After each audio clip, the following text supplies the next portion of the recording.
The sign reading Sorrow Station begins to melt like wax held over a flame. A thick yellow fluid drips from the station ceiling, corroding everything it touches. One drop lands on the head of the man who has just stepped off the train. In the space of a single breath, his entire body dissolves. In the end, all that remains on the platform is a puddle of water. Rewind a few minutes. I'm sitting on that train and I know every detail of this ghost story by heart. But to walk out of here alive, I have to bring other people with me. I know where the only path to survival lies. The problem is that I am a hopeless coward, the kind who faints at the sight of a single ghost photo, and that one path to survival is revolting beyond belief. A platform covered in eyeballs, a platform drowned in thick darkness, and a platform turned completely upside down. If nobody steps off with me, I will die of fear before I can run. In front of me stands a host. Welcome to Daydream Company. You are the chosen candidates. The name sends a chill down my spine. I know it far too well. A miraculous pharmaceutical company that can create absolutely anything. He says we are all new hires, about to be assigned to the field exploration team. From what I know, the field exploration team is a notorious suicide squad. Why would a pharmaceutical company need a team like that? Quietly, I start planning my escape. Behind me, the host speaks again. You are about to depart for the evaluation site. I wish you a smooth evaluation. With that, he snaps his fingers. Everything goes black. When I open my eyes again, I am sitting inside a subway car, and the train is racing forward at a terrifying speed. Attention passengers, this train will not stop at any station. To ensure that you reach your final destination pleasantly, please listen carefully to all announcements. Someone tries the door, it does not budge. A few people assume it is some new technology. Others guess it is an escape room game. Sitting at the back, I know perfectly well it is neither. I went looking for a job and got dragged into something this absurd. This is a game of life and death. And the first stop is Sorrow Station. Slowly, I rise to my feet. Right now, I am standing inside a ghost story made real. And I have already worked out what the company intends to do. They are using the monsters of ghost stories to thin out their staff. The platform announcement comes on. This stop is Sorrow Station. Passengers whose destination is Sorrow Station, please disembark. The doors will close in 3 seconds. I stare at the 3 bizarre words on the sign, Sorrow Station. Meanwhile, the others are already shifting toward the doors. The instant they step out, I speak up. You heard it, Sorrow Station. Is there any station in this country by that name? Someone immediately turns on me. If something happens to us, can you take responsibility? The doors are open right now. I think he has a point. Let us see how this plays out first. But the doors are about to close. In their panic, those people rush out anyway. The man who just spoke is half a beat too slow, and the door blocks him.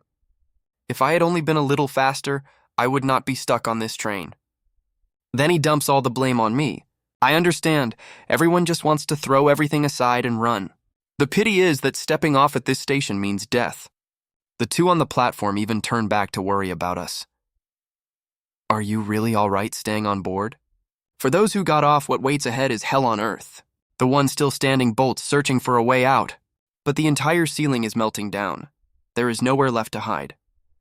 I already knew this ending. That is the fate of anyone who picks the wrong answer. The whole car stares at the scene beyond the glass.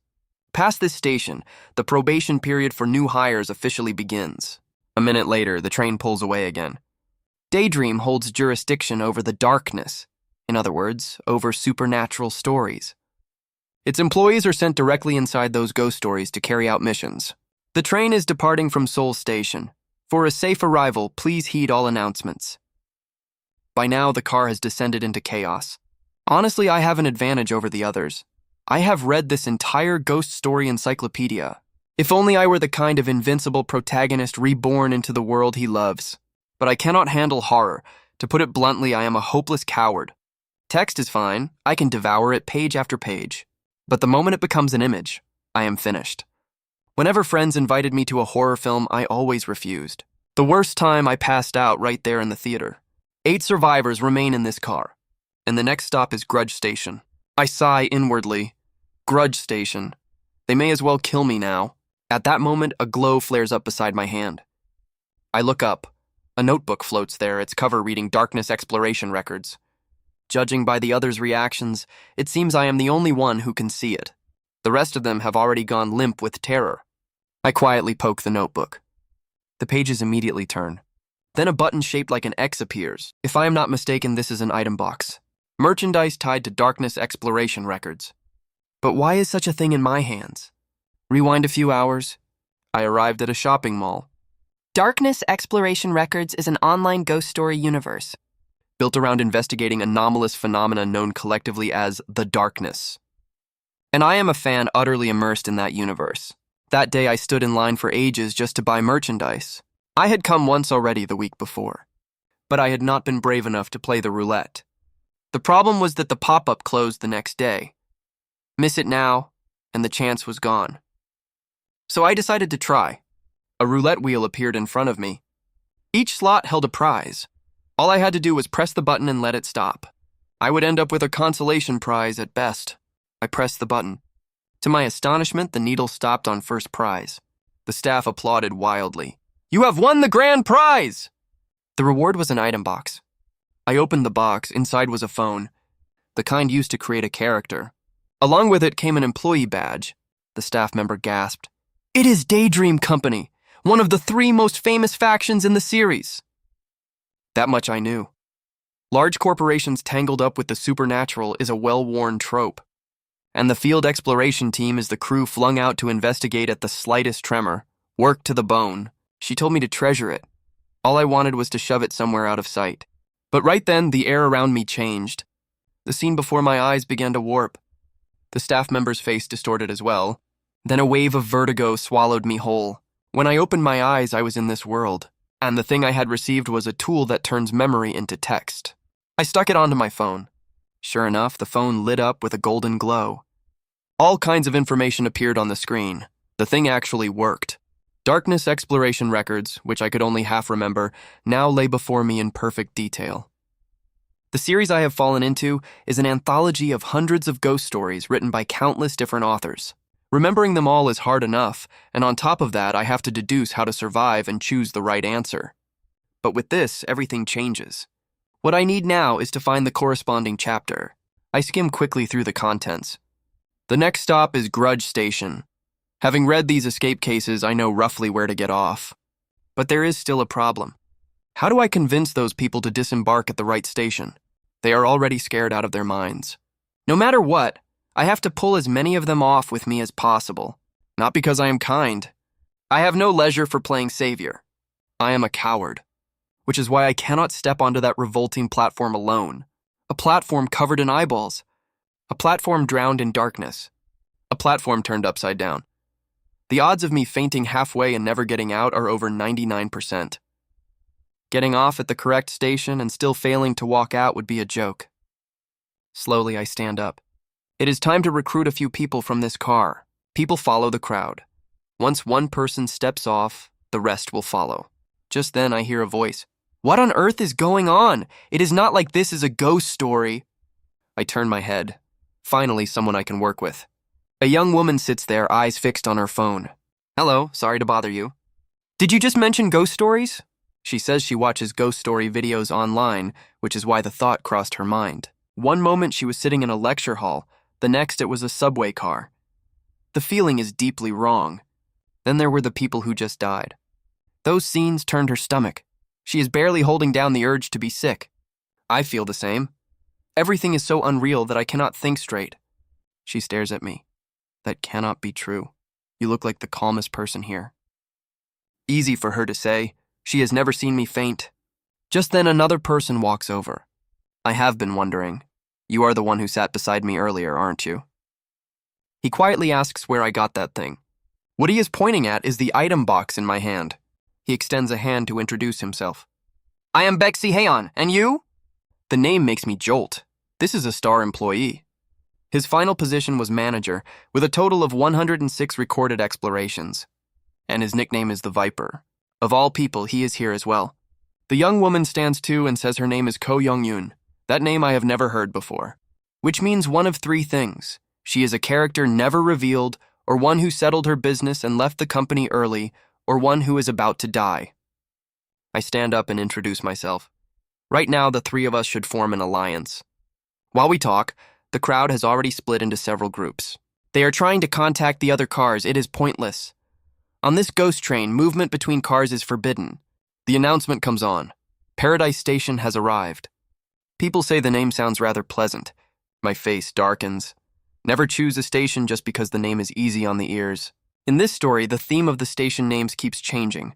Everyone assumes a pleasant name means a safe stop. But look at the precedents. One round named the stations after colors: red, yellow, blue. Escape successful. 2 survivors. Station chosen, blue station. One round named them after body parts: left arm, cornea, heart. Escape failed. Station chosen, Cockley Station. One round named them after years: 2008, 2012. Escape failed. Station chosen, 2026 station. One round used letters from A to Z and the names of serial killers. Even by case 56, whether a station name sounded positive had no bearing on survival rates.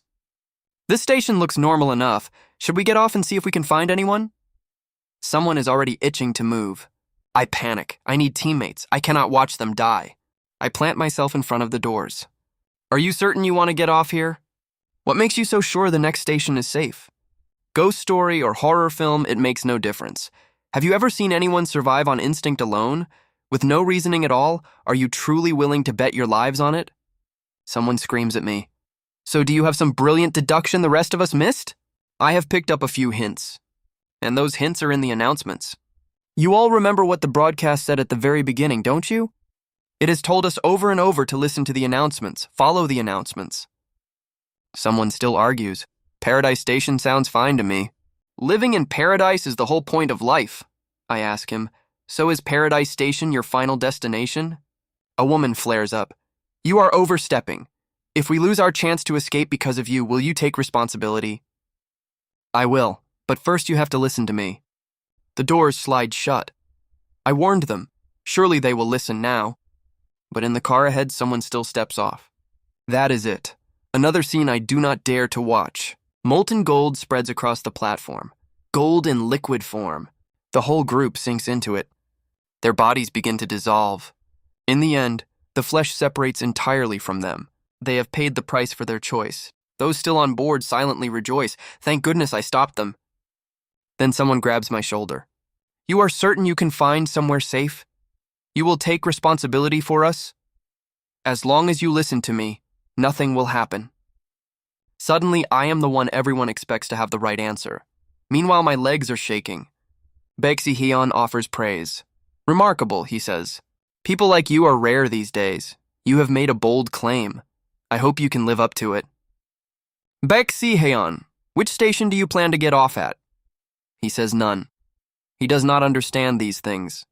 If Baek Hyun truly was an employee, it means he passed this very examination. He simply has not found his footing yet. I will keep my eye on him. The train rolls on. In the car ahead, a fight has already broken out. I want to tell them to sit down at once. The announcement warned us, but it is too late now. We are entering a curved section. The broadcast orders everyone to stay seated or risk being thrown. This proves the announcements are our lifeline. Useful for me, certainly, but terrifying all the same. The broadcast resumes. Attention passengers, this is Abyss Transit. We have lost an item. If you are holding that item, please disembark at the next station and hand it to a staff member. My chest tightens. Surely they do not mean my item box. The announcement says the lost item belongs to a male in his 20s. It is the right eyeball of an adult male with type A blood. The broadcast is asking us to find a lost item. I recognize it at once. This is an escape case from the supplementary records. An unconditional escape ticket. But only one person can use it.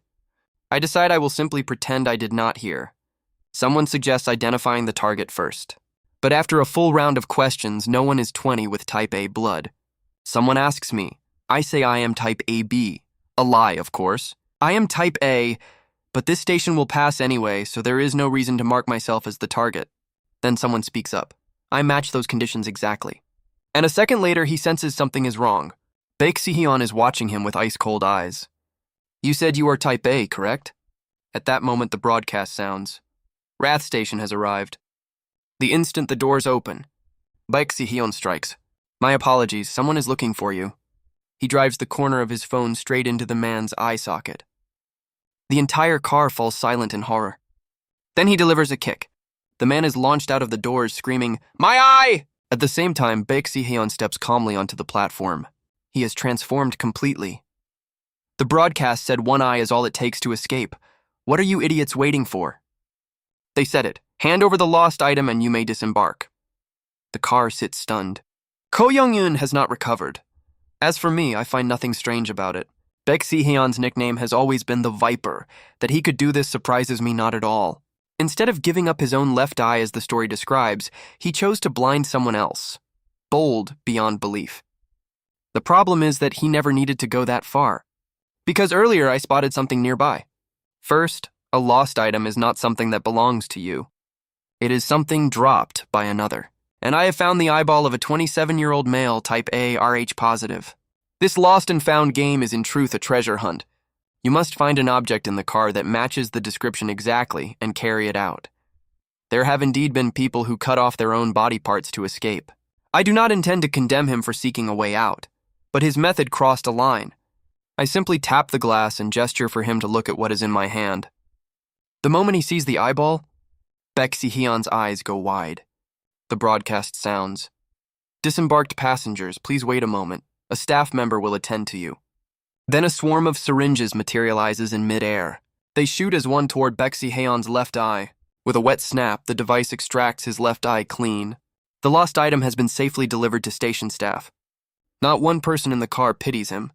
Ko Young-eun examines the wounded man. His cornea is certainly damaged. It turns out she has some medical knowledge. The train pulls in. Everyone looks at me at once. It seems I have become the center. Being relied upon is exhausting, isn't it? In truth, I am grateful they lean on me. I am the one who is frightened and anxious, which is exactly why I stirred them up. That final destination you mentioned, I'm afraid the end of it is death as well. If the end of life is death, then when words carrying that meaning appear, is that the moment to get off? But saying so is like urging people to die, so I said nothing. But the crucial question now is, what exactly is a destination? Check a dictionary and a destination is the goal you wish to reach or the direction you are heading. The theme of this train is literalness, so as long as you follow the instructions, your life is guaranteed. Even those who got off at the wrong stop paid the price in an utterly literal way. So the destination this train speaks of is a place you have not yet reached. In other words, something you do not have. At Blue Station, everyone carrying nothing blue escaped. At the station named after serial killers, most people escaped. Because they were not serial killers. Framed that way, choosing a station becomes far simpler. This round's theme is emotion, an emotion I currently lack. This station is Peace Station, so we can get off. This is the destination. In the end, I led the survivors through that train. And I even became the top employee of this intake. Everyone who clears it receives a reward. A wish ticket. A treasure capable of granting any wish at all. By now we have arrived at Taepyeong Station. The name is a homophone for peace. In the old books, it means a nation at rest and a people at ease. But under these circumstances, not one of us is free of dread and unease. I ask the wounded man whether he can still stand. I haul him up and lead the 4 people behind me out of there. I go first and everyone follows. There is no turning back now. The scene outside is horrifying beyond words. Every heart lurches. All of them look to me. You are sure this is the final answer? Of all of them, you picked this station? Honestly, even I no longer want to get off. So how am I supposed to convince them? Ko Young-eun says she believes getting off here is right.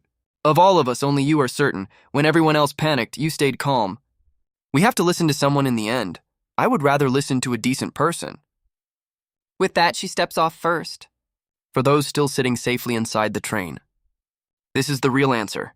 She turns back and calls for everyone to come with her. The man leaning on my shoulder speaks up as well. I believe you too. Because this place is precisely the thing none of us have. One by one, they step forward. Soon they reach a staircase. Above it, an exit appears. A blinding point of light flares ahead. When I come back to myself, I am sitting in my original seat. I immediately turn to the person beside me. Sure enough, Baek Si-hyun is here too. Only now he is missing an eye. 5 people cleared it, seated to my left and right. 2 more sit behind. Counting myself, 8 of us survived. The host bursts out laughing. This probation period produced 22 graduates, an astonishing record. You have completed your probation. This batch is nothing but elites. But no matter how beautifully he speaks, no one reacts. Shall we select the finest among you? The spotlight lands squarely on me. Congratulations, Mr. Kim. Slowly I rise. It seems there is no avoiding this. I receive another bag. Looking at that smile of his, I cannot feel the slightest joy. The instant I take the bag, he lowers his voice. Look carefully at what is inside. I look up and he has returned to normal. Next, Baek Si-hae to the stage. One by one, everyone goes up to receive their prize. Some have been inside ghost stories for a very long time. The timeline of each train must differ, but I truly do not want to sit beside this man, a lunatic. Everyone has received their gift, which makes you full employees. Congratulations on completing probation and joining the field exploration team. But of course, not everyone contributed equally. There is always someone carried by others. And in a company that prizes fairness above all, every free rider will be caught. The next second, everyone who followed me off the train dissolves into smoke. Ko Young-un is unharmed because she walked off the train herself, so is the man with the ruined eye. The rest of them are gone. Only 13 employees remain. Watching it, Ko Young-un feels sick. Those still alive are assigned positions. I want to resign. The host looks baffled. Quitting a job this good? At least hear the benefits before you decide. Ko Young-un is frightened too. If I listen to the benefits, can I still leave? You can, and with no penalty at all. Though once you have heard them, you may change your mind. I know that after that line, Ko Young-un has no chance, because this is a benefit no one can refuse. It is the wish ticket, a thing that grants any wish, even resurrection of the dead. I am in. At last I have joined Daydream Company. The moment I put on the mask, a pair of antlers sprouts from my head, and my teammate grows a pair of goat horns. From now on, whenever we head out on assignment, the animal masks serve as our code names. The host boasts about how formidable the company is. They have even developed a cure for hair loss. Then he snaps his fingers. We have one product above all others, an elixir that grants any wish. The slides make it hard to grasp, so allow me to demonstrate. As it happens, today is the very day I received my wish ticket. He swallows the liquid inside. In an instant, his hair flows thick and full. He has become a beautiful young man. You see, this is the power of a wish ticket. The hall is stunned. A wish ticket can even turn back time. Your field exploration team, once it earns an outstanding performance rating, will accumulate wish tickets at twice the rate of anyone else. In fact, everyone who obtained a wish ticket fastest came from field exploration. In other words, you have the greatest chance of all to obtain one. But in truth, it is nothing more than clever phrasing. The number who receive wish tickets may well be smaller than the number of casualties. Even so, it is not a scam, because everyone saw with their own eyes that the ticket is real. This silence is the calm before the storm. Can a wish ticket bring the dead back to life? The eyes of the man asking hold no life in them at all. The host smiles. For that question, we have a standard answer. It is impossible. That is the line you expected me to say, isn't it? In truth, a single wish ticket can grant its holder any wish whatsoever. So even returning from death is within reach. Whether you go or stay is entirely your choice. The company imposes no penalty. You may resign. Anyone wishing to refuse this offer may leave. Those who accept, stay, and remember to wear the mask in your gift bag. Only then do I remember the gift he handed me. Inside is a mask and a business card, so this is why he told me to look carefully. This is the mask from the novel. A mask developed by the company, given exclusively to new hires by year of recruitment. The mask theme differs with each intake. Employees wearing ant masks and mantis masks, for instance, likely came from the same round. It is the emblem of the field exploration team. Honestly, I want to run. This is a world where darkness hides inside daily life. A coward like me cannot survive here. If resigning means becoming cannon fodder in a horror story, then I must find a way out of this world. And the only way is a wish ticket. Everyone has a reason they must have one, so they have no choice but to stay, including Ko Young-un, who wanted to leave moments ago, and me. I want to escape this world and return to reality. When a new hire dons the mask, their form changes. Each person may take on a form of their own. A second later, a pair of antlers sprouts from my head. A deer, perhaps? Ko Young-un notices them and freezes for a moment. Then she laughs. Your antlers are adorable. I have horns too. I am a mountain goat. Finally, the host congratulates us once more. Probation is officially over. In the days ahead, work hard for us. Just then, I catch sight of my notebook. Darkness Exploration Records physical goods box. New item unlocked. I am thrilled. I wonder what the new item is. but opening it now would be far too conspicuous. So begins the agonizing wait for the speech to end. I have no home in this world. Once this is over, where am I supposed to live? I open my contacts. Every number belonging to my family is gone. Most importantly, someone behind me is still staring holes into my back. The host moves on to benefits. The company provides housing support, and so I move into the employee dormitory. Arriving at the complex, I run into Ko Young-un. Fortunately, only the two of us live here, not many at all. And then, 7 of the 13 live in this dormitory. I celebrated too early. It is unsettling, but free housing beside the station is hard to refuse. The building is spotless and newly furnished right beside the station. They probably want us penned in close so they can work us to death. Classic management thinking. But immediately, I run into another thorny problem. Baek Si-hyun is standing right in front of me. The moment our eyes meet, I switch instantly to my madman face. Inwardly, I groan. This man is my roommate. If he learns I am nothing but a coward, he will stop at nothing to kill me. To keep my colleagues from discovering I am a coward, I have packaged myself as a lunatic, and I keep needling him. The way you look with that missing eye is quite entertaining. Moments ago, I was assigned to share a room with Baek Si-hyun. His gaze is far from friendly. The company appears to have dealt with his eye already. I decide to go straight to my room. There's nothing to say to him. But right then he speaks. I know it is time to perform. I turn with an irritated look, eyes stretched wide, my dead fish stare pushed to its limit. Have you lost your memory? You have forgotten my name already? To my surprise, the trick works. Baek Si-hyun shudders. He thinks I have truly lost my mind. Is watching someone's eye get gouged out really that entertaining? Hearing that, I fall silent, silently steeling myself. Slowly, I walk over to him. My palm settles lightly on his shoulder. It is, and not merely entertaining, it gave me tremendous pleasure. Do you know what dopamine release feels like? Thanks to you, I had a wonderful time. I hope you will show me a few more performances like that. I smile at him. I look forward to more good news from you. It would make life at this company far more pleasant. Baek Si-hyun is very nearly frozen, so the train was only his disguise. Inside, this man is a lunatic through and through.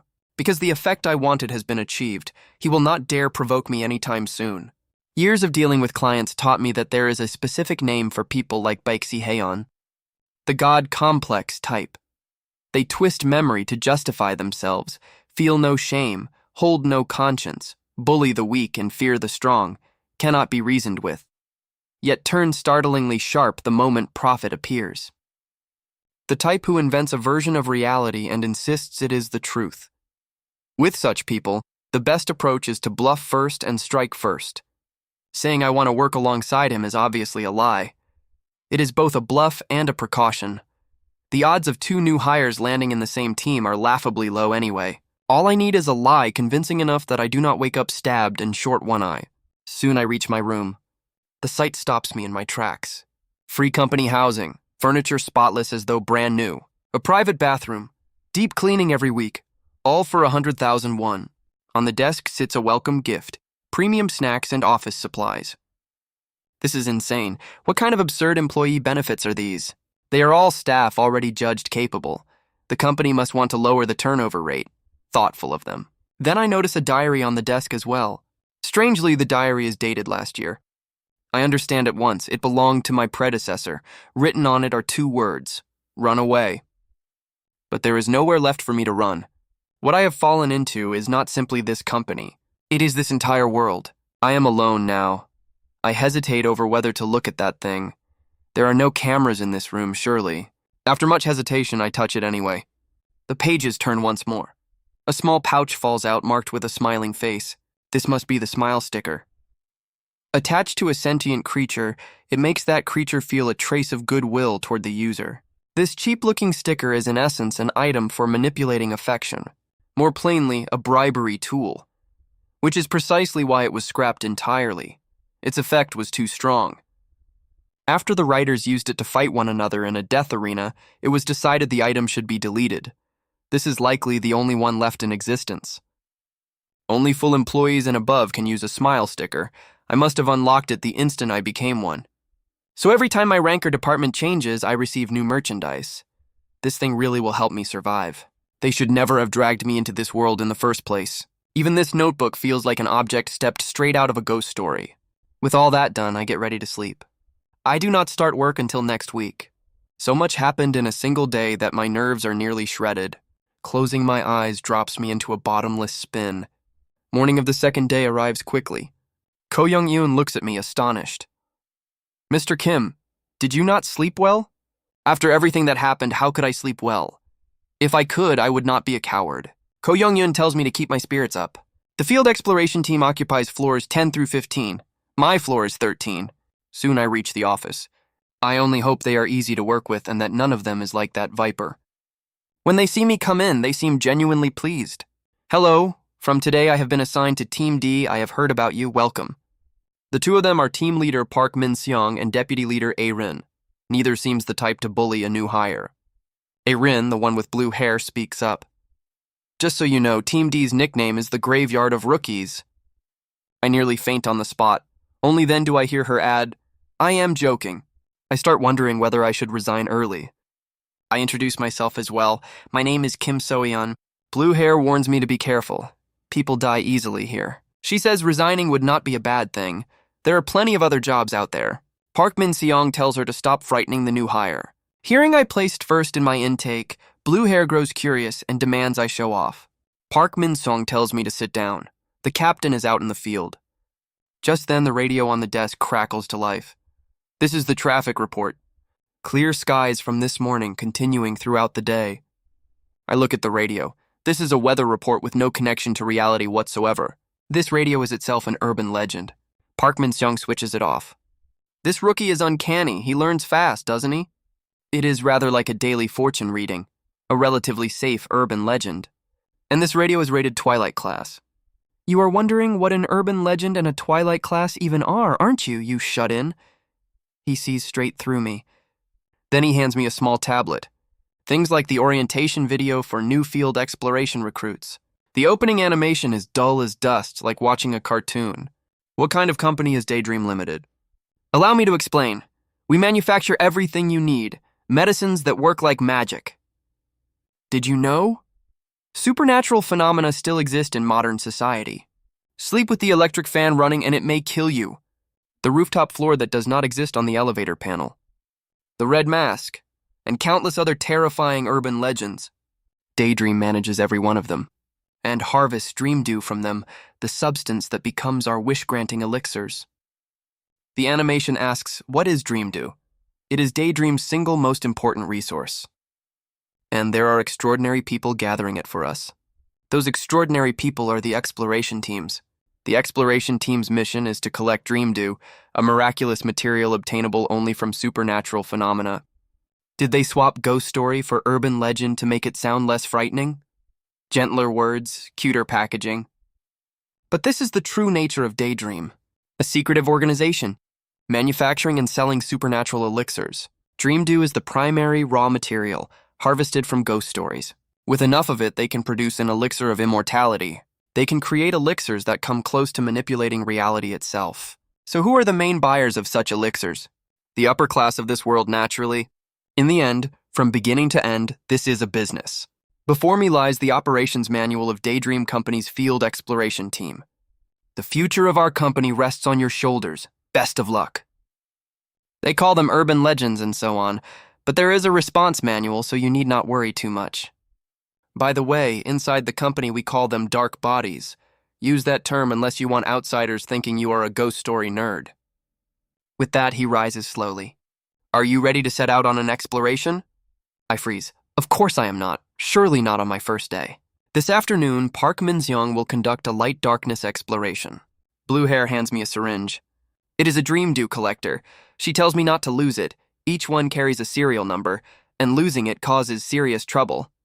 In other words, losing it is like losing your own shell. Before entering the darkness, get in the habit of wearing your mask. I take out the deer head mask. The two of them stare at it in amazement. Is that a deer or a rat? Never mind. Let us call it a roe deer. At least a roe deer is sturdier than a deer. The moment I put it on and look at his tablet again, everything is different. It turns out there is a job posting online. Complete it and receive payment. A convenience store with not a soul inside, with nothing but ghosts within a 10-kilometer radius. Play hide and seek for 3 days and the money is yours. What on earth is this posting about? Why is it such a mess? Why are they showing me this? And just then, the two people in front of me vanish. Park Min-sung laughs as he says it. Relax, just have fun. I have no words. My first day on the job and I am flung out alone. Into a ghost story, no less. Darkness Exploration Records, identification code VF243. An urban legend appearing in Darkness Exploration Records, a choice-based derivative darkness scenario. I do not know how much time passes before blinding sunlight wakes me. Coming to my senses, I find myself in an entirely different setting. Could this be the convenience store from that online posting? At a glance, nothing seems unusual, only that there is no one here. Food, clothing, and shelter appear to be no problem. This darkness exists to harvest mental shock and screams. In other words, my life is not truly in danger. So for a coward like me, there is only one answer. Find some water and hold out 3 days. But right then, I think I see a human face. No, a ghost's face. I jolt so hard I nearly faint. No need to think. That ghost must be right behind me. But why is it inside the refrigerator? A ghost story appearing in Exploration Record 55. Victims are typically pursued by a killer or a spirit. I can feel the ghost's hand already reaching toward me. And so everything resets to the beginning. I am standing in this convenience store once more. And the time is rolled back to 12 o'clock.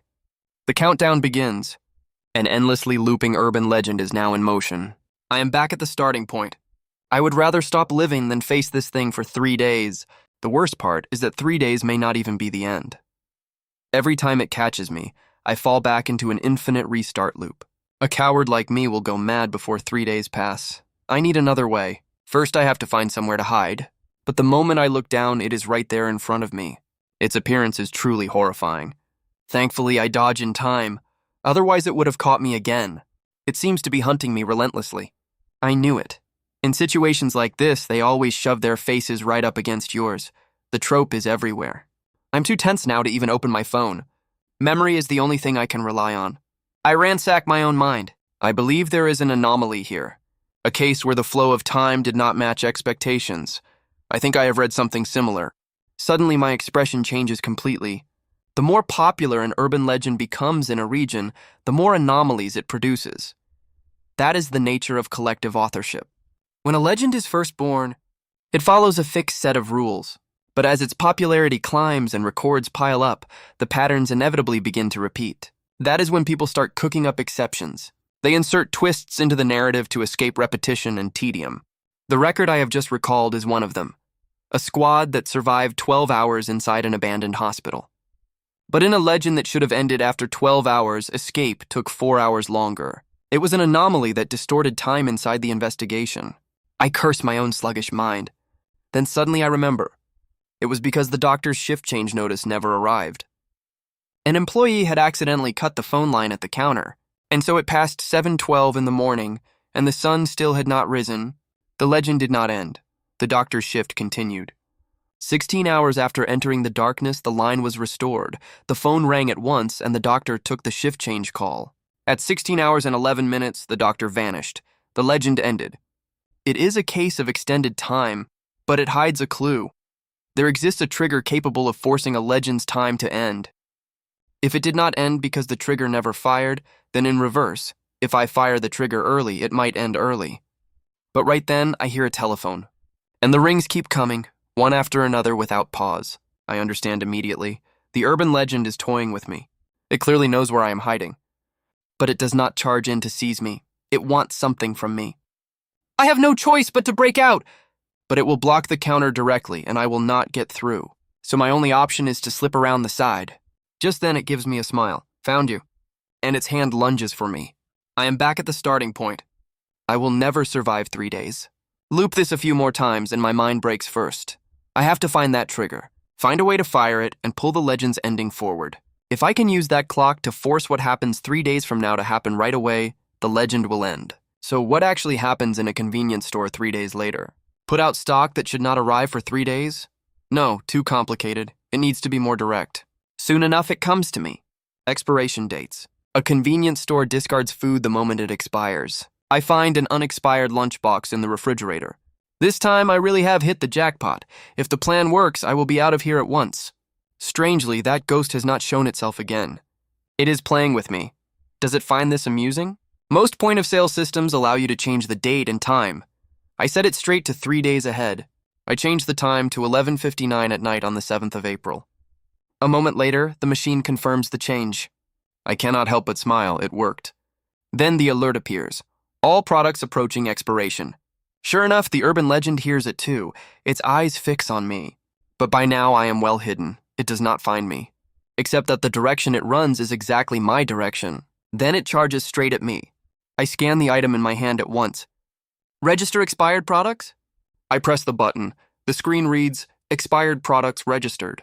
Water from the thing's body drips down right in front of me. As that drop falls, a wash of light blooms before my eyes. A receipt emerges from the printer. So it really did work. Just as I am about to leave, the register drawer springs open and inside is a considerable stack of cash. Here is a fun fact. Clearing it actually rewards you with money. But can I really take this out with me? Meanwhile, on the other side, the two team leaders use the time I'm trapped inside to handle paperwork. Just then, Blue Hair notices something wrong. And I have already stepped out of the urban legend. Both of them freeze at the sight of me. Out already after that little time? I tell them my dream dew collector is full. Park Min-seong still cannot believe it. The minimum clear time for this legend is 3 days. How did he do it in 1 hour? It is terrifying. Little do they know I have heard every word. Rewind 1 hour. The new member of Team D is trapped alone inside an urban legend. Blue Hair is a little worried. 3 days is mild. Even if it drags on, he has food. He should be fine. Throwing a rookie alone into the darkness is Team D's signature initiation. Naturally, more than a few new hires have quit over it. Thanks to them, the two of them are scolded by management constantly. So why keep the ritual? Because anyone who cannot handle this much may as well leave now. Watching a colleague fall, especially a rookie from your own team, hurts them too. But this rookie seems somewhat unusual. Blue Hair finds it deeply abnormal. Park Min-seong thinks exactly the same. This man is unnaturally composed. By all rights, nobody reacts that way. Most rookies panic the instant they hear what we do. He did not even blink. So he really is fearless. The boss will certainly like him. If he were a coward, a department that dissects urban legends daily would be a nightmare. Then again, a coward would never have survived probation. But what they never imagined was that a genuine coward had slipped in. Privately, they admit it. This kid is impressive. Except the kid has not written down a single word. It is his first job. He probably does not know the rules yet. Park Min-seong resolves to train him properly later. Taking notes is a basic skill at the very least. When someone teaches you, you write it down, review it later, and truly understand it. But the truth is, I already knew. Because I know every plot point in this place by heart. Park Min-seong assumes the rookie will not emerge for at least 3 days, so there is plenty of time. But right then, his notebook gives a sudden shudder. He opens it and freezes completely. The notebook spits me straight back out. And the first thing I do upon emerging is tell them I have cleared it. Both of them jolt. A horror story requiring at least 3 days, broken by a rookie in 1 hour. Outwardly, I am calm, but inside my heart is hammering. That convenience store is a 3-day ghost story. I say I simply cleared it early. What is so strange about that? If there is a time limit, then somewhere in the ghost story there must be an event that decides whether time has passed. If I trigger the 3rd day's event early, the story ends early. So I use the expiration dates to dispose of all the food. They understand. This is a genius. Their team has struck gold. He must not be allowed to resign. They will have to coax him into staying. So they begin flattering me. Rookie, when you rise to the top, do not forget us. Blue Hair adds that I will overtake her before long. I tell them they have it all wrong. The truth is I was terrified, so I bolted, but looking at my face, nobody sees a frightened man. Blue Hair does not care. Clearing it is what matters. So how much did you earn? I say I got 10 million won. The company usually takes half, but you worked for it, so it is all yours. We will handle the paperwork with our seniority. You need not worry about anything else, so do not refuse. Just take it. What they do not know is that I have pocketed another 10 million. My conscience stings slightly. Blue Hair suspects nothing and tells me to keep up the good work. The important part comes next. Team leader Park Min-seong laughs. It is time to take care of that matter. He says it is the guide to earning points in the employee benefits store. He registers an account for me. Once approval clears, the points are issued. Clearing a single F-class assignment is worth 100 points. I check what 100 points can buy. There is more here than I expected. I grow curious about the price of a Wish ticket. I open it, 500,000 points. I have no words. Who knows what year I will finally scrape that together. If I take on higher class assignments, the points scale up as well. Suppose 3 of us go in together. Split evenly, that is 3,000 each. But the survival rate at Class 1 is only 2%. Charge in recklessly like that and I am as good as dead. Park Min-seong comes over. Rookie, did you register your points correctly? I ask what the little figurine on the desk is. He says that is the captain's desk. It is his signature item. The captain works outside the office, so as long as we do not break the monitor, we are fine. Truly a company that extracts elixirs from ghost stories. Trying to understand this place with common sense is itself a mistake. I have to think of something. I have to survive first. It seems I will need to take a few shortcuts. I find a sticky note with absolutely no regard for security. But the password does not match. That much I expected. Registration requires a capital letter in the password. All I have to do is capitalize the first letter on the note. Soon enough, I am logged in. I celebrate in silence. Wonderful, I actually pulled it off. The company has an advertisement only managers and above can see. It is called the Alien Store. Among the extraterrestrials appearing in Darkness exploration records, some sell goods to Earth. They hide illegal advertisement links across the entire network. The access method is simple. Click around at random inside the benefits store. Then press the back key 5 times in a row. At last I am in. The interface is a jumbled mess with a line of text. Bored at work. Want to get stronger? Click here. It is a small green hand. When clearing a darkness, if you follow the company manual to the letter, most incidental profits are surrendered to the company. In other words, the company steals the other half as well. And the profit from a rookie's first assigned darkness is taken entirely. Despicable. A truly black-hearted company. A moment ago I opened the advertisement site. But to be safe, I think I should save the link and log in at home. I'm about to pick up the notebook when my hand pauses. What if I type it out by hand and save it straight to my phone? Sure enough, once typed, the store appears. Except that this store is unbelievably chaotic. Shop the space market, cool goods from beyond the stars, click to browse. I open the item list. There is plenty inside. A walkie-talkie, an A button, a picnic set, and coins as well. Not bad, I think to myself. I recognize more than half of these. So I decide to spend the money I earned at the convenience store on a few items. The store deducts the funds from my account at once. There is a single whooshing sound. Then a white light flares before my eyes. A chute opens above my head, and the items I bought drop straight into my hands. The label reads Universe Shopping Center. Rocket speed delivery. Arrives in 3 seconds. The advertising is cheap, but the efficiency is genuinely high. What I chose is Alice's picnic set. Alice's picnic set can temporarily alter an object's effect. The drink doubles it, the biscuit halves it. Carrying 1 or 2 should prove useful. The silver coin is another matter entirely. I saw the original price and bought it on impulse, call it an investment. This world is full of ghost story currencies. They can be exchanged for cash through certain factions. Buy at a discount, and later they become cash at full value. It will pay off eventually. I keep telling myself, this is not gambling, this is not daydreaming, this is a coldly rational judgment. The blood-drinking cutlery is a weapon meant for fighting ghosts directly. And if I ever faced a ghost, I would be finished on the spot. Then again, can anyone really extract dream dew essence from a spirit? The walkie-talkie is the same. Convincing my boss to carry one around? Am I supposed to say I bought it using his account? In the end, I conclude these items are the most sensible choice for now. My bag now holds 4 items. It sounds strange to say, but spending real money on fictional goods feels rather good. Before I know it, afternoon arrives. This afternoon, I am to enter a low-class darkness. They say it is roughly entry-level, so it should be fine. You cleared one with no knowledge at all. With the manual in hand, there is no reason you cannot do it again. There is nothing to do but charge in and find out. Before going in, I have to read the manual. If I cannot memorize it, he can give me a paper copy for taking notes. I say there is no need. I have memorized all of it. That line stuns them both. I do not stoop to taking notes. It is all in my head. Call me the king of memory. Come to think of it, I still have not met Team D's captain. They say he will arrive this afternoon. I should meet him soon. But it turns out the captain has business and cannot come. So the 3 of us will have to go alone. Blue Hair asks whether I truly memorized all of it. Blue hair says the three of us will go in today. No need for the captain. But she does not hear the sound of my heart shattering. So this is the punishment for pocketing 20 million. Now there is a problem. I have never read about this darkness in the novel. I did expect to meet ghost stories I did not know. I simply did not expect it this soon. Clearly, the company's darkness list is far larger than I imagined. The entry method is simple. Write your name in the sender field. The papers fly into the darkness. There is a plot summary on them, but reading it or not makes no difference. When I open my eyes again, we are standing on a stage. The two of them stand behind me. And I am seated in the front row with no idea what is happening. A second later, music blares.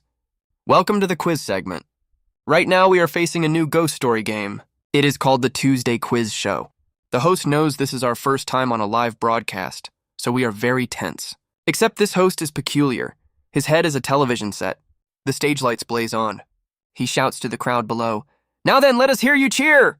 Your cheers are the very reason this program exists. It seems this television-masked host has done me a considerable favor. The set is decent too, a little old-fashioned but just an ordinary studio audience. But right then I go still. A retro talk show like this, and contestants who already know the answers. At that thought, cold sweat breaks out across my back. At the same moment, the host snaps his fingers. Let us go straight to the main event. This is a ghost story recorded in Darkness Exploration Records. My two superiors are still smiling like fools. This is the origin point of that infamous disaster, the one that buried countless lives. Class A darkness. I snap awake. The tragedy began in a darkness themed on a talk show of the 2010s, initially rated Class D, and now our program begins recording. The host turns to the camera. Good evening, viewers. You are watching the Tuesday Quiz Show. Now your wait is over. This is the talk show you can only enter on a Tuesday, because it is the only day you get to meet these lovely new faces. Entering the exploration segment with a perfect answer card since episode 1 for his third straight victory. As of episode 110, 99 explorations and not a single casualty. Now allow me to introduce our contestants. This blonde young man is called Badger, and this elegant lady is called Falcon. On the far end, Mr. Silly Rodeer. The Tuesday Quiz Show begins now.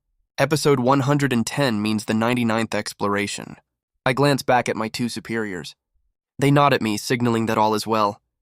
They seem relaxed enough. It should be fine. The disaster falls precisely on the 100th, so the 99th is safe. The rule here is that any disrespect toward the program results in removal. Anyone disrupting the broadcast will be incinerated, which means any staged arrangement could be an act of suicide. So, contestants, are you ready? Mr. Silly Rodeer looks a little nervous. I say it is my first quiz program, so nerves are natural. Which of the following is not a component of human tissue? I choose number 4, iron. Correct, you are quite clever. I put on a troubled face. The host lights up at once. Everyone, cheer him on. I choose answer 3, strangulation. The answer is correct. I get every question after that right as well. The host cannot believe it. The contestants are cutting through everything. In no time, we reach the final question of the episode. Mr. Silly Rodeer, are you ready? At what percentage of blood loss does a human die? The options are 40, 45, 50, and 55. Without hesitation, I answer, number 1. Then I choose number 2 as well. And number 3, the host freezes. Why choose so many at once? I say all 3 are correct. On average, losing 30 to 40% of your blood already endangers your life. So losing more does the same. Every eye in the room turns to me. What a bold answer. You are certain you do not wish to change it? I say no, I stand by my answer. Then the production team announces the correct one. The setter's intended answer was indeed option 1, but Mr. Silly Rodeer's answer is far more memorable. So our conclusion is a perfect score, which means we answered every question correctly. And so this week's Tuesday quiz program comes to a satisfying close. But in the end, only one can be named MVP. My superior cannot suppress a bored yawn, though he manages to hide it from the camera. And this episode's MVP is me. Congratulations to Mr. Silly Rodeer, MVP of tonight's program. The applause below is thunderous. Then I receive a box, but there is no time to dwell on it. Once the camera stops, we can go home. This is the 99th, so nothing will go wrong. The host prepares to bid the audience farewell. Tomorrow we welcome an even more wondrous guest. The next second, his body begins to flicker. Not only his, ours as well. Up to here, I believe nothing more can go wrong. Suddenly, a spotlight snaps onto one spot. Everyone stares. Why did those lights turn on by themselves? 2 more young women have appeared right in our midst. And to my right, a young man. The host's face darkens completely. The broadcast has slipped out of control, and this recording has just become the 100th. Every one of us knows things have gone wrong. Why are they here? We have not even left yet. And this is exactly what I feared most. It has become the 100th. A moment ago, 3 extra people appeared in the production. I have no idea why they ended up inside the same ghost story as us, but the greatest problem is that the quiz segment has been disrupted, which means the latecomers will be incinerated. A ball of flame erupts on their podium. The team leader immediately senses something wrong, but her movement is cut short. This is a preview of next Tuesday's contestants. I look at the charred bodies, forcing down my nausea, telling myself I must not react, because the cameras are still rolling. If it decides I disrupted the broadcast, I may burn tonight as well. Any disrespect toward the program results in immediate removal. My fingers are shaking violently, but my mind moves fast. I point the box straight at the camera. Who will be the next MVP to follow in my footsteps? Tune in next week. Confetti cannons fire in rapid succession. The host applauds my reaction. Regrettably, we must stop here for today. Tomorrow, we bring you an even finer program. The host steps to my side and plays along. Finally, he smiles at the camera. And so this quiz segment also comes to a satisfying close. With a click, the camera shuts off. The host exhales. That nearly ruined the whole broadcast. Thankfully, it went smoothly. Staff step forward to sweep up the ashes. He praises me. Remarkable, he says, reflexes far beyond the ordinary. Would you consider becoming a regular guest here? I say I already have a job. I am sure they did not disrupt the broadcast on purpose, so do not lose heart. Because before long, the 3 of you will have your chance to take part as well. Just then, a staff member whispers something in the host's ear. His expression shifts instantly. This news is difficult to say aloud, but I have decided to say it anyway. Our program has just been canceled. More precisely, the Tuesday quiz show is finished. The quiz segment has been replaced. But we have good news as well. He intends to invite all of us onto the new segment. I think to myself, it is over. At this rate, the exploration record jumps straight to 100. The program's name has changed. The host explains to the bewildered employees that the Tuesday quiz show has been canceled. Apparently, because one contestant answered correctly 99 times in a row, the punishments became meaningless. The show was penalized for lacking excitement. This program will be pre-recorded, so there is no need for anyone to be tense. I am only a supporting player, but I will do my utmost to make it spectacular. Blue Hair says we have already taken part and asked to be excused. The precautions were all written on your registration postcard. Walking out midway puts us in a very difficult position. I say no. We never agreed to appear on consecutive broadcasts. In a live broadcast, anyone can make a mistake. We need time to prepare. Allow us to take our leave for today. I have to stop all of this. Whatever it takes, I need an excuse to get out of here. But the host pays me no attention. The crew is ready to roll. So none of you are leaving. Please take your seats. Detestable television. 3-second countdown. Recording begins. Good evening, viewers. The joy of Tuesday, the passion of Tuesday. You are watching our program's newest segment. Do not mourn the end of the Tuesday quiz show. Today we bring you a far more evolved quiz. Then an enormous monster appears behind him. The whole group is shaken. This time it really is over. The host announces the segment's name. It is called The Chorus. His body now radiates the aura of a demon. And tonight's guest is a magnificent butcher of melody. The host tells us to wait a moment. At last the butcher's equipment arrives. Mr. Pig looks upward. They are silver platters. They hover in midair. Let us give the honor of the first attempt to a new face. Then he turns to a young woman and begins the question. Which of the following creatures lives longest? Pig, human, rabbit, or flea? The host advances on her step by step, the pressure suffocating. She panics and picks number 2, human, and she answers correctly. But her head flies straight onto a platter.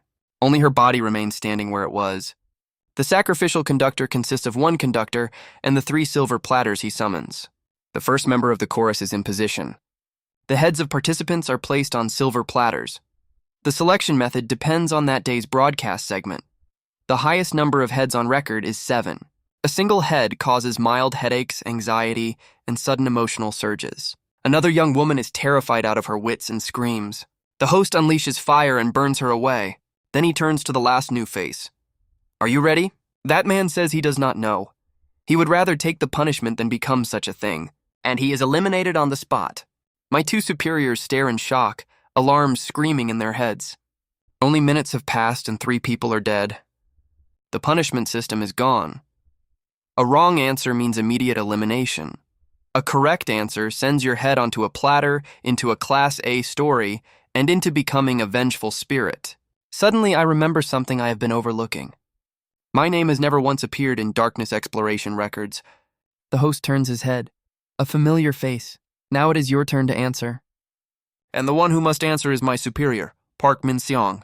The television has just ordered Park Min-seong to answer. Thinking of the people who just died. Panic floods through me. Will I follow the same path they did? Will my head be taken? Or will the television burn me alive? A coward like me absolutely cannot survive here. But I must not give up. Right now I have to seize the last path to survival. This feeling is not fear. It is the shock of watching a natural disaster descend before your eyes. But heaven leaves no man without a road. I have a phone stand that knows the entire plot by heart. Park Min-seong prepares to answer. The television notices he is not responding. My superior offers a smile. Very well, I shall answer now. But may I say one thing first? The host says, of course. Park Min-seong seems resigned to death, but he has last words. He has family in hospital, and if possible, he hopes someone will care for them after the show. The television is moved to tears. But when it is time to answer, one must still answer. Blue hair grinds her teeth in fury. This is plainly a dead end. Right or wrong, he dies. At that moment, I cut in. Mr. Host. Park Min-seong is stunned. The host asks whether I have something to say, Mr. Silly Roe dear. Then he walks straight over to my side. My apologies, I am terribly dizzy. Might I rest for a short while? As I say it, my hand settles on his shoulder, and I press a smile sticker onto his head. This thing is nothing short of unnatural. I press on 3 in case something goes wrong. The television says one word, troublesome. Then he snaps his fingers. Very well, we shall pause. A 30-minute break. Everyone is stunned. He truly interrupted the host's flow and was not reduced to ash. My heart is pounding. If this were a live broadcast, I would have died on the spot. Thankfully, this is only a recording. A recording can be stopped. And I use the smile sticker. Pressed onto a target, it makes them feel goodwill toward me. Whether it would work on the host was a gamble, but it clearly was not useless. The host laughs. Apologies, I must adjust my antenna. Take Mr. Silly Roe dear to the waiting room for me. And pour him some water while you are at it. My face is grim. I have bought 30 minutes. Exactly 30 minutes later, the recording resumes. That time is priceless. Consider it time I purchased. Now I have to devise a plan in the waiting room. As I leave, blue hair grabs my arm. There is something complicated in her eyes. Soon I reach the waiting room. By now, I am nearly spent. Even having bought time, it is only 30 minutes, not enough for a single breath. But I have to accomplish something in that window. First, what the deputy leader slipped me is a button. What does this button do? Press it and something appears? So I press it. Beep, beep, beep, I hear a dial tone. And there seems to be a voice on the other end. Hello, this is Lee Jae-hyun. The speaker is a silver-haired man. I understand. This button is a communication device. I am astonished. Are you the captain of Team D? He says yes. But I have no time for small talk. I am Team D's new hire. I have an emergency to report. In 30 minutes, every member of Team D will be dead. He hears me out and answers lightly. I see. It takes me 5 minutes to lay out the situation. If this continues, we die the moment the break ends. He says he understands, but he needs me to buy another 30 minutes. For me, that is close to impossible, because I am out of options. Yet his voice is unnaturally calm. His teammates hang by a thread and he remains that composed. So I ask again, if I win another 30 minutes, can the situation change? Once more, he answers lightly, yes. From now, if we pass 55 minutes, we can apply for a team rescue authorization. Even stripping the procedure to the bone takes roughly 40 minutes. Entering the corresponding darkness takes another 20. Only by completing that process is there a sliver of hope of saving Team D. Using special equipment to enter the darkness, he can suppress a Class A anomaly alone. I find that hard to believe. If he truly can, it proves he is a character with a name. If he is indeed the character I know, then there is no problem at all. The only problem is me, whether I can stretch 30 minutes. Captain, what kind of mask do you wear? The instant that question leaves my mouth, countless possibilities open before me. 30 minutes have passed, the recording resumes, and I am back as well. Thank you for your concern and for the 30 minutes of rest.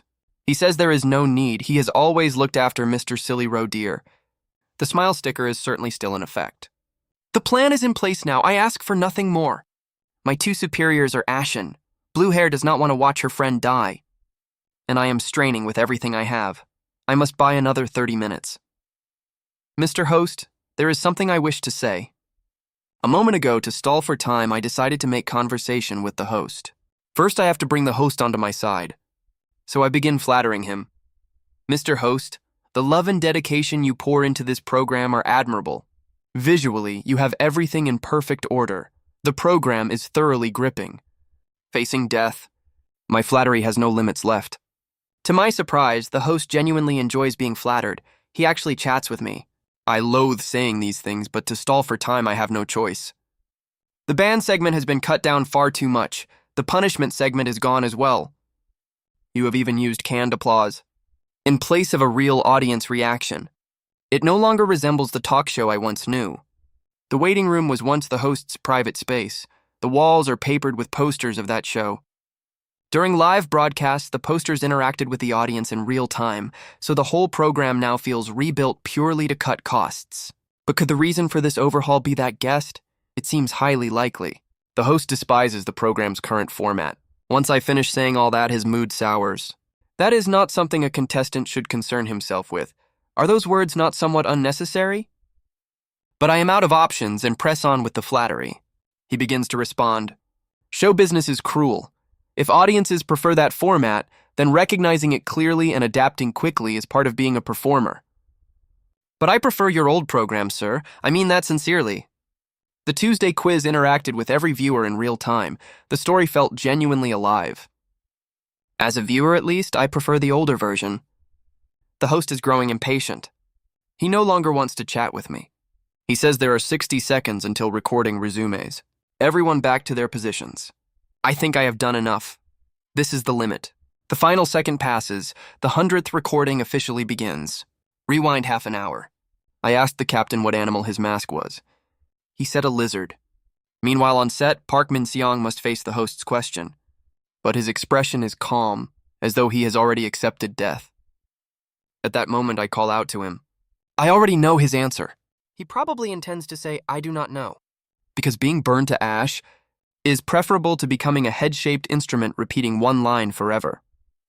I tell him to speak clearly. When it is time to answer, answer properly.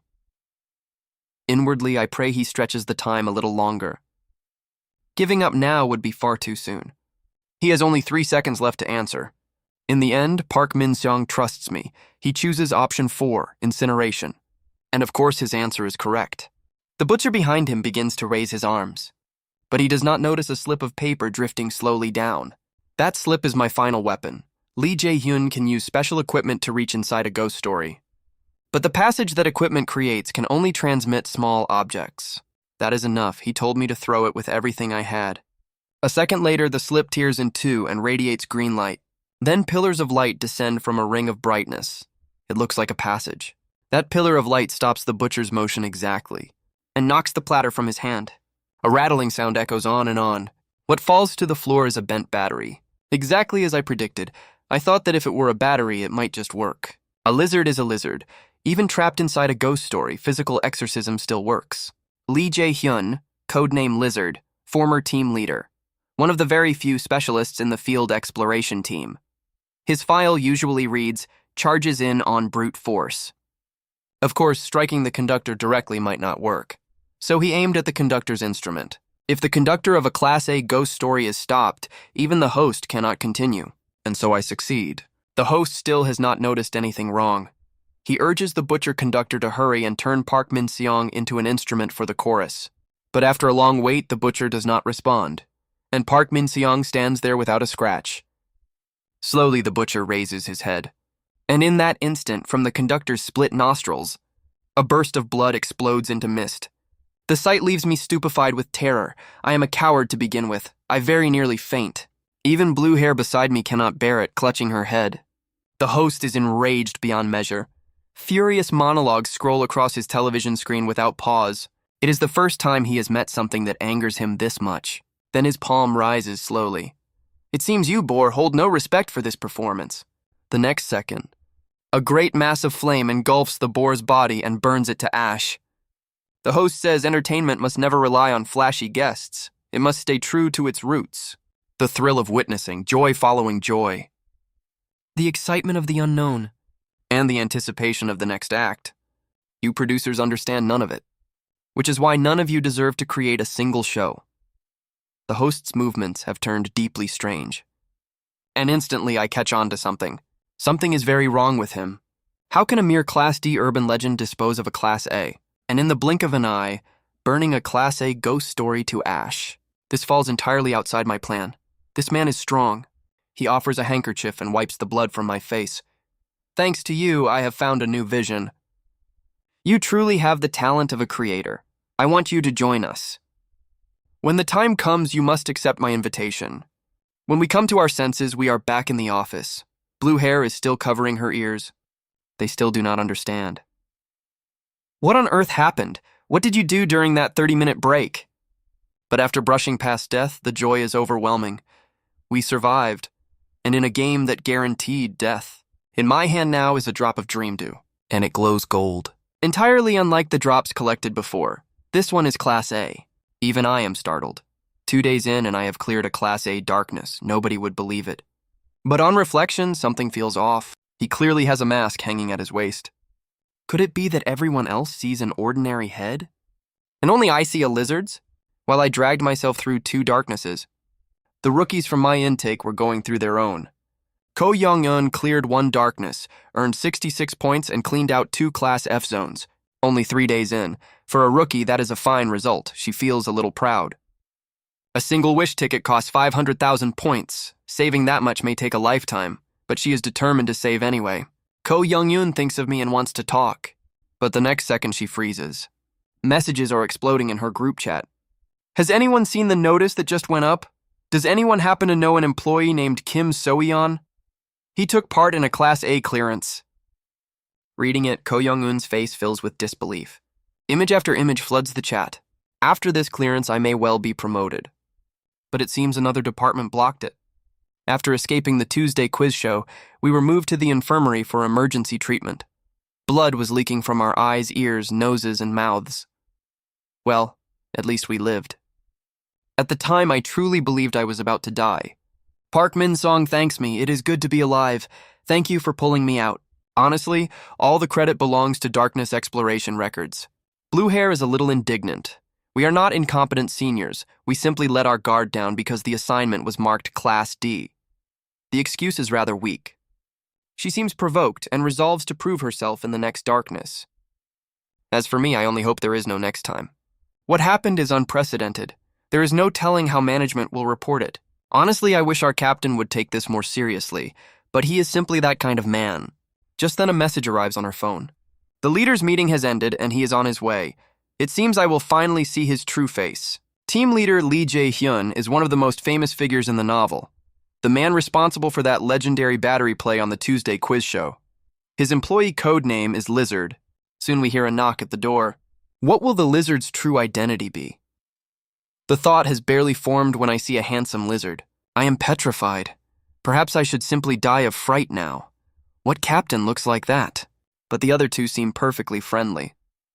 The rookie has been waiting for you a long time. Only then do I calm down. The captain cannot truly be a lizard. That television host must have scrambled my nerves and my brain mistook his mask for a lizard head. Soon I notice his waist. A white mask is tied there. Silly roe dear, come greet the captain. Suddenly he says something to me. You can see me, can't you? The words leave me rigid. Yes, I can see. In an emergency, all I can do is improvise. My eyes are uninjured, my vision entirely normal. A flicker of surprise crosses his eyes. Then he clasps his hands behind his back and says he understands. Good. I seem to have performed naturally enough. Everyone else must be seeing a perfectly ordinary human head. For some reason, only I see a reptile. But I feel I must not let it show, even if I do not know the consequences. He addresses us. Now to business. I will explain the conclusions of this incident. First, the trigger of the incident was another team suddenly entering. But how did they end up inside the same ghost story?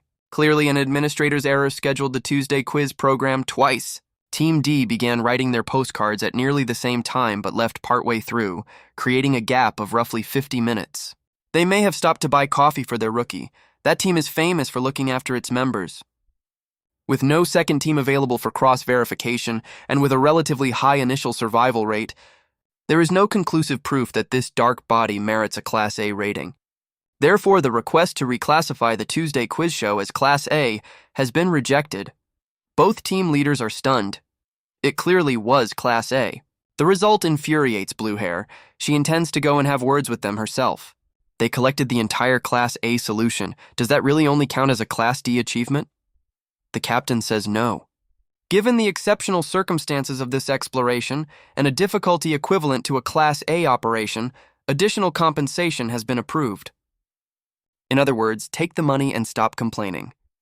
For the Tuesday quiz show alone, a bonus equivalent to a Class A clearance will be issued. Each participant receives 30,000 points. At 30,000 points, everyone freezes, and Mr. Silly Roe Deer, who contributed the most, receives an additional 10,000, 40,000 in total. The news stuns them. Blue Hair can almost hear her resignation date moving years closer. The catch is that points cannot be transferred. Honestly, you carried nearly all of it. I tell her it is fine. Having no official Class A clearance on record is better for me. A meteoric promotion would only get me sent into far more horrifying ghost stories. This is a world where I could die at any moment. So I must be careful, and then more careful still. Afterward, we sit at the computers and check our points. These people took a job that can kill them at the slightest slip, purely to save for a single wish ticket. Naturally, they have goals of their own. Here, points are practically equivalent to life itself. I open my account. 40,000 points in total. A Class F clearance is worth 1,000. This time it is a 5-figure sum and not split among teammates. In one stroke, I have filled 8% of the wish ticket's progress bar. Blue Hair looks over at the captain. We all came back alive and earned a mountain of points on top of it. She asked the captain whether they should go do that thing. She looks thoroughly excited. The lizard captain may look frightening, but he genuinely takes care of his subordinates. So much so that he willingly used his own weapon to help me fuse my equipment. Looking a lizard in the eye is extremely awkward. But my two superiors seem to notice nothing unusual. They even compliment the captain's looks. While in my eyes, the captain is a pale-skinned lizard head. By now, we have arrived at a barbecue restaurant. I try to show off my grilling skills and am stopped. A rookie does not seize the tongs at his first team dinner. But they have no idea I am not being polite. I simply need somewhere else to look. Staring at a lizard head all evening would be far too strange. Besides, the way he eats is oddly well-mannered. Now I am certain everyone else sees a normal face, not a lizard's. The mood at this dinner is actually rather pleasant. There is alcohol, and there is meat. Softened by drink and grilled meat, much of my tension dissolves. Before I came to this world, every meal I ate was a business dinner. It has been a long time since I ate this quietly. Aside from the cursed ghosts, this place is not bad. The captain asks me, Silly Roe Deer, you do not plan to spend those 40,000 points? I say no, I am saving for a wish ticket. The two of them chuckle. Everyone is in it for the wish ticket. Do you have any suggestions on how to use them? I would like a reference. He says he does. I feel as though I have just unlocked lizard mode. I ask what it can be used for. The uses are considerable. It can craft personal equipment. You may not understand this part. In truth, I do, but I did not expect him to bring it up. A key trait of Daydream employees is that each has a piece of exclusive equipment. This matters a great deal. In the original work, the company harvesting elixirs from them created a problem. In higher-class ghost stories, would everyone not simply die, leaving the company with no elixir at all? The solution to that problem is this setting. The higher your rank, the stronger your exclusive equipment. And that is what crafting personal equipment means. Of course, such equipment does not grant ghost story tier power. Think of it as a slight boost to a special attribute.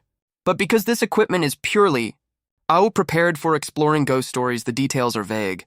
I cannot even recall the specifications. This is an annex beside the main company building.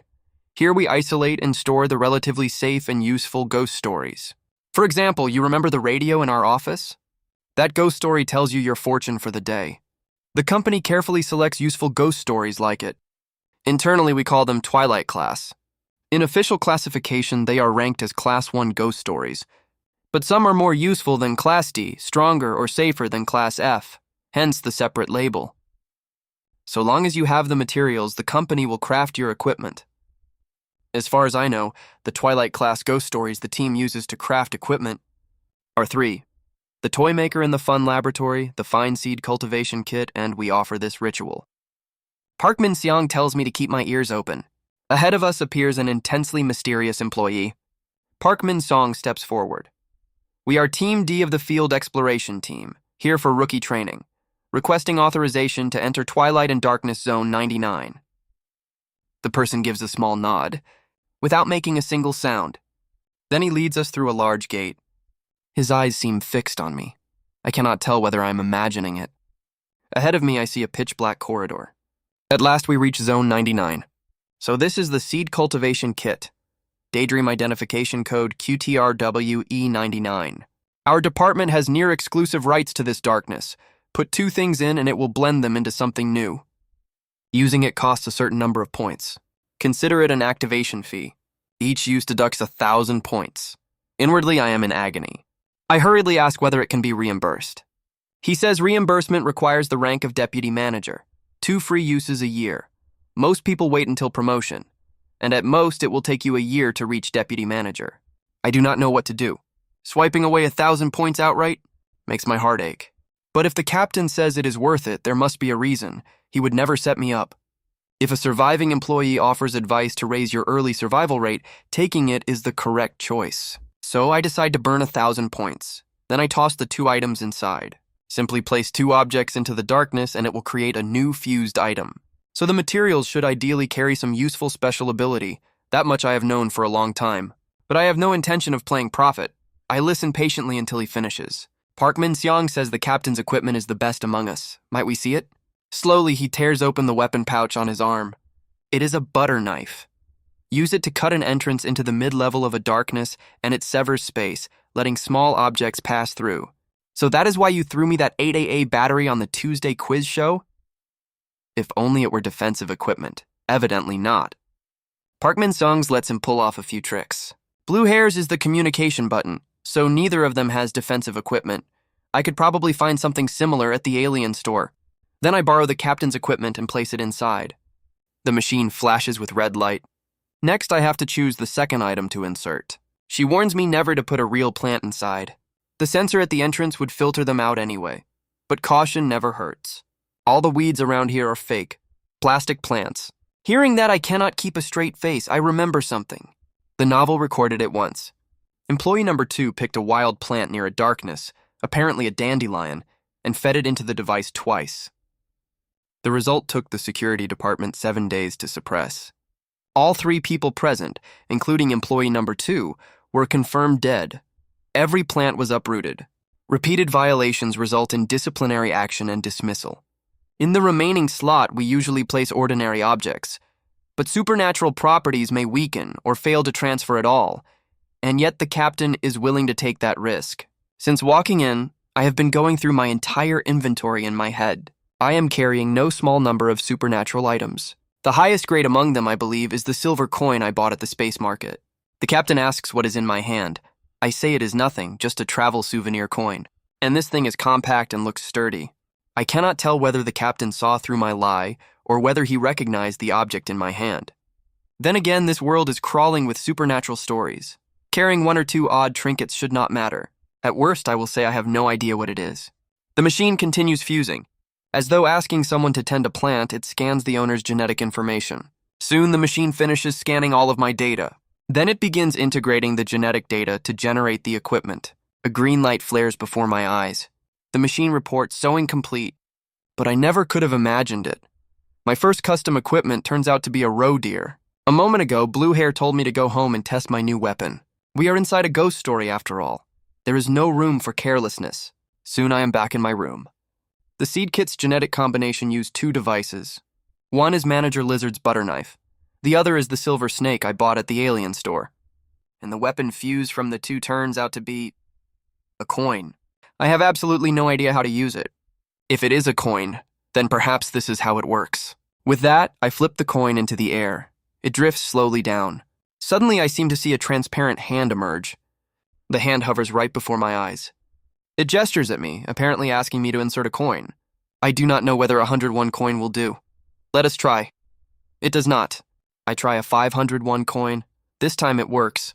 Evidently, a 101 was too stingy for it. It immediately presses close to me. Then it sinks into my hand and merges with me. The sensation is deeply strange. A black shadow appears on the floor. When I spread my fingers, the shadow spreads with them. But I still do not understand what this ability is for. Is it only meant to mimic me? Thinking carefully about the equipment's ability, it moves with my hand. I suppose I could call it a third hand. In that case, let me test its precision. I write in the air and it writes on the book. The characters come out almost identical to mine, so precision is no problem. I can even direct the hand to close the door for me. I have it pry open a lid as well. The operating range is about 3 meters. Now I can switch off the lights without leaving my bed. The duration appears to be around 5 seconds. It is completely different from Manager Lizard's butter knife. That knife bypasses the spatial limits between reality and the darkness. But in exchange, this one is far handier inside a ghost story. At the very least, I no longer have to touch suspicious objects myself. So this draw turned out reasonably well. And my bag now holds 1 custom weapon coin. 501 for 5 seconds of telekinesis is worth it. I had better make the 1,000 points count.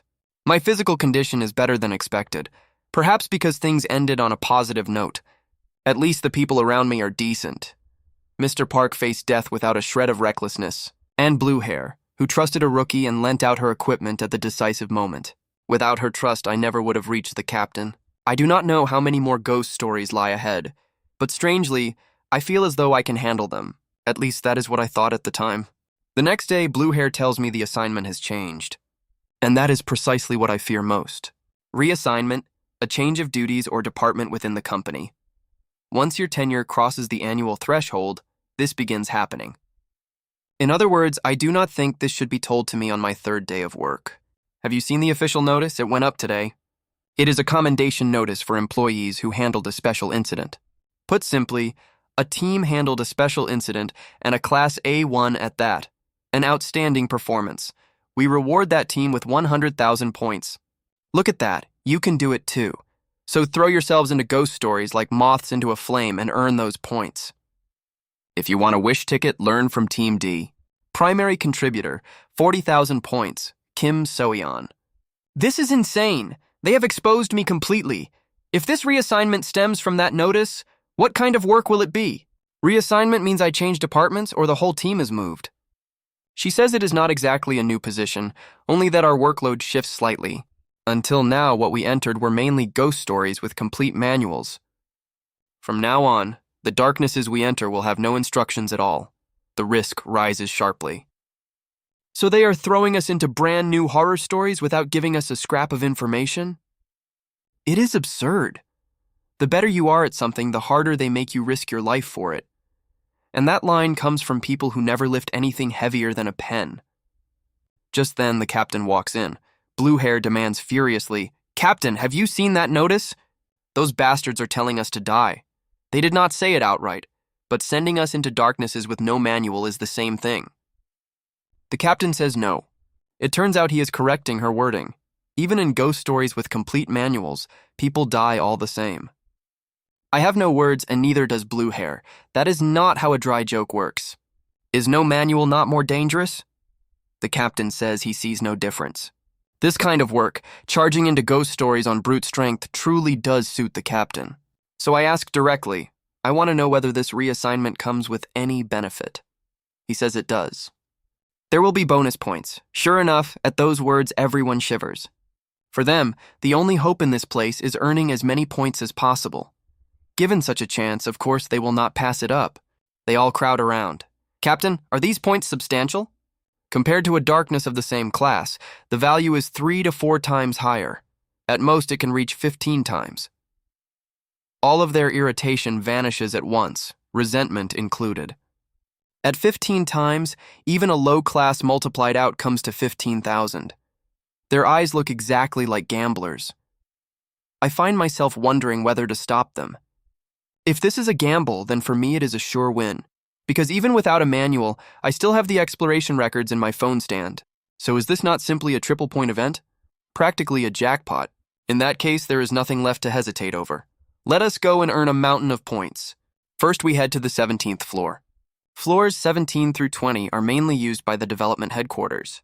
More specifically, the 17th floor is where researchers hunting for new darknesses work. Just then, someone steps out ahead of me. The one beside you must be the rookie everyone has been talking about. I never imagined I would be treated like a celebrity within 3 days. What a burden. He slowly extends a hand. This assignment will not be easy either. Are you certain you are ready? The man is a slender young figure with white hair. Standing before me now is a white-haired man. I have no idea who he is. But from that smile alone, I know he is no minor character. He offers his hand. I am Kwok Jae-kang, research team. A pleasure to meet you. My expression shifts instantly.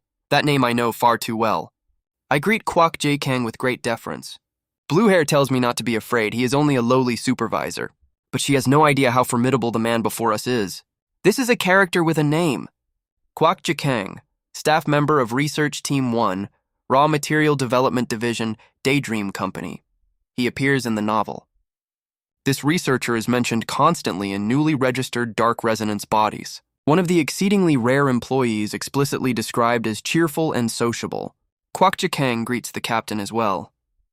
We will be seeing a great deal of each other. I look forward to working with you. I remind the captain that it is time to tell him the reason. Our Team 1 is responsible for researching methods of entering new dark anomaly bodies. And exploring them is Team D's revised assignment. Once Team D finishes exploring a new dark zone and reports back, an exploration manual is compiled from that information. In other words, this is the team that hands us our work. Since it is all out in the open now, welcome to the research team, members of Team D. Everyone take up your Dream Do collectors and review the civilian escape records along with the records of teams that entered before you. Blue Hair is furious. That bastard is not even on the field exploration team. What right does he have to lecture us here? Just then, someone strikes up a conversation with me. Excuse me, are you by any chance betting on what class it will be? I do not follow. He explains. That darkness. We could place a small wager. Take a guess. What if we are audited? And our direct superior sees this and says nothing.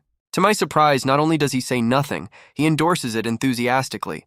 A small bet never killed anyone. Why so tense? That may be so, but this is a workplace. Is he not overstepping slightly? This darkness is not a life or death matter. Plenty of civilians have entered and escaped. The Disaster Management Bureau has been clamoring to shut it down. Apparently the planning team went to great lengths to bury the issue. He hands me a record. What matters most right now is the new darkness we are about to enter. The contents leave me thoroughly confused. Something about clowns. Kwok Jae-kang passes me a tablet. If you are ready, take a look at this. I open it and see only a clown standing at the center. His appearance is deeply unsettling. Then he bursts into laughter for no reason at all. Are all clowns like this? That deranged quality. And the realism of this video is far too strong. I feel as though something is beating against my body. Then my entire body seizes up.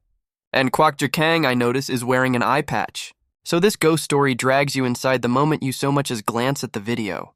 Kwok Jae-kang chuckles. Enjoy your journey. My heart turns to ash. I wish they would cancel the triple point event entirely. I truly do not want to enter this clown dungeon. The ghost story is called The Clown Hates You.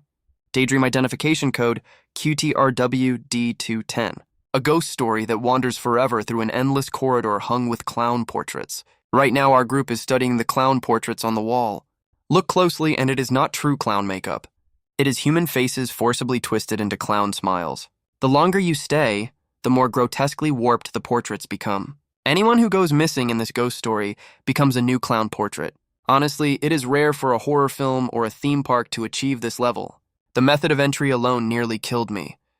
Anyone would find this place terrifying. Not only me. Suddenly the captain speaks. Not bad, this dungeon is fairly simple. Not as hard as I expected. Park Min-seong looks at the captain. Should we run the darkness adaptation drill first? The captain says yes. Close your eyes for 60 seconds. In a corridor hung with paintings this horrifying.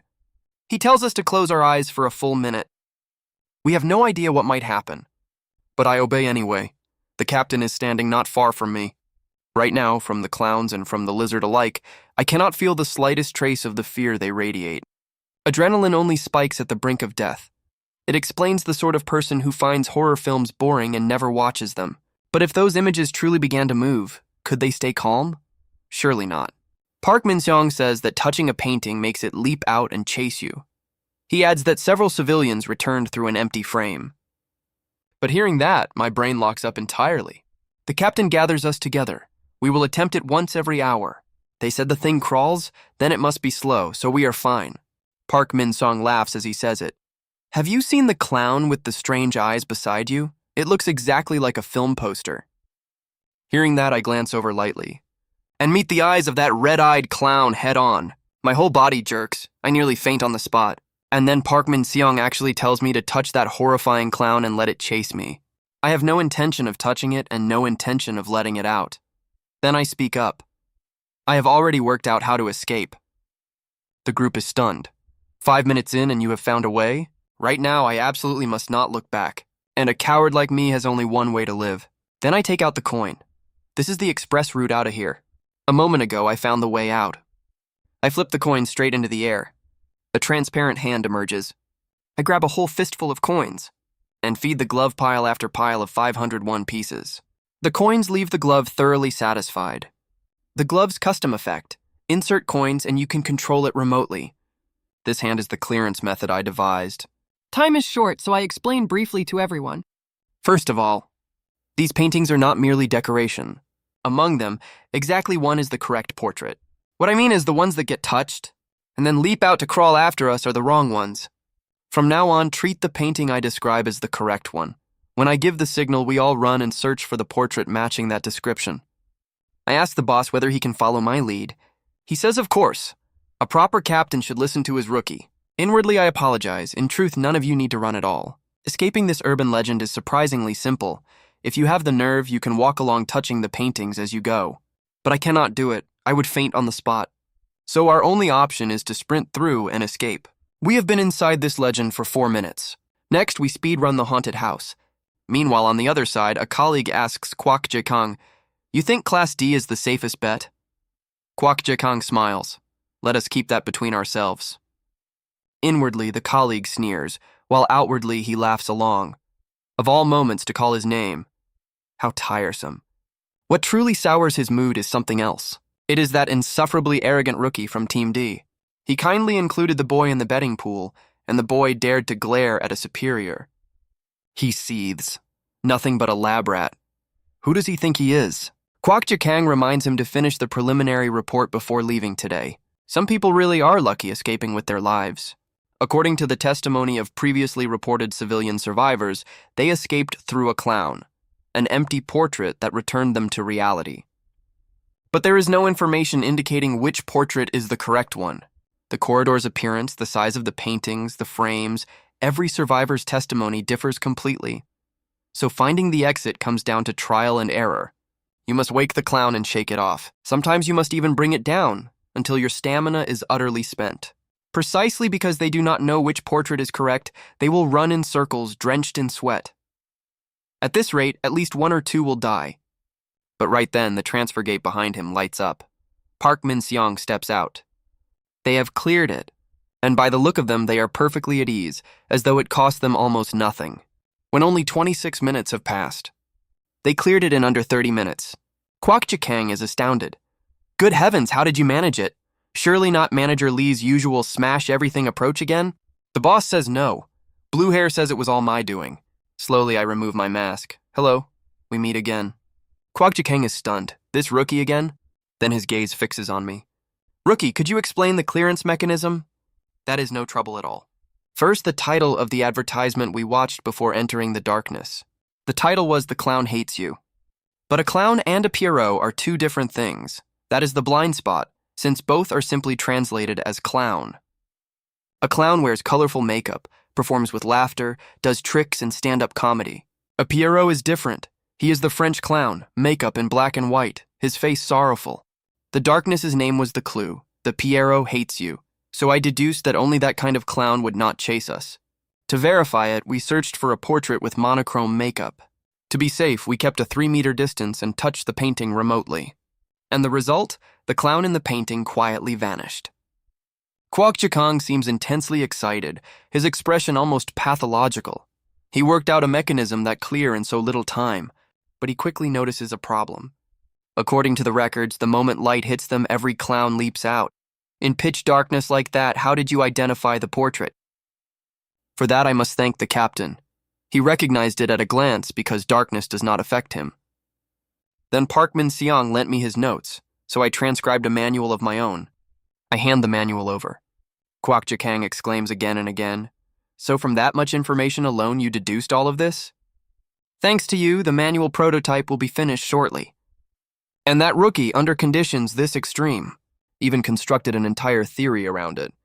Is that thing even human? Or some creature wearing a human skin? Park Min-seong speaks up.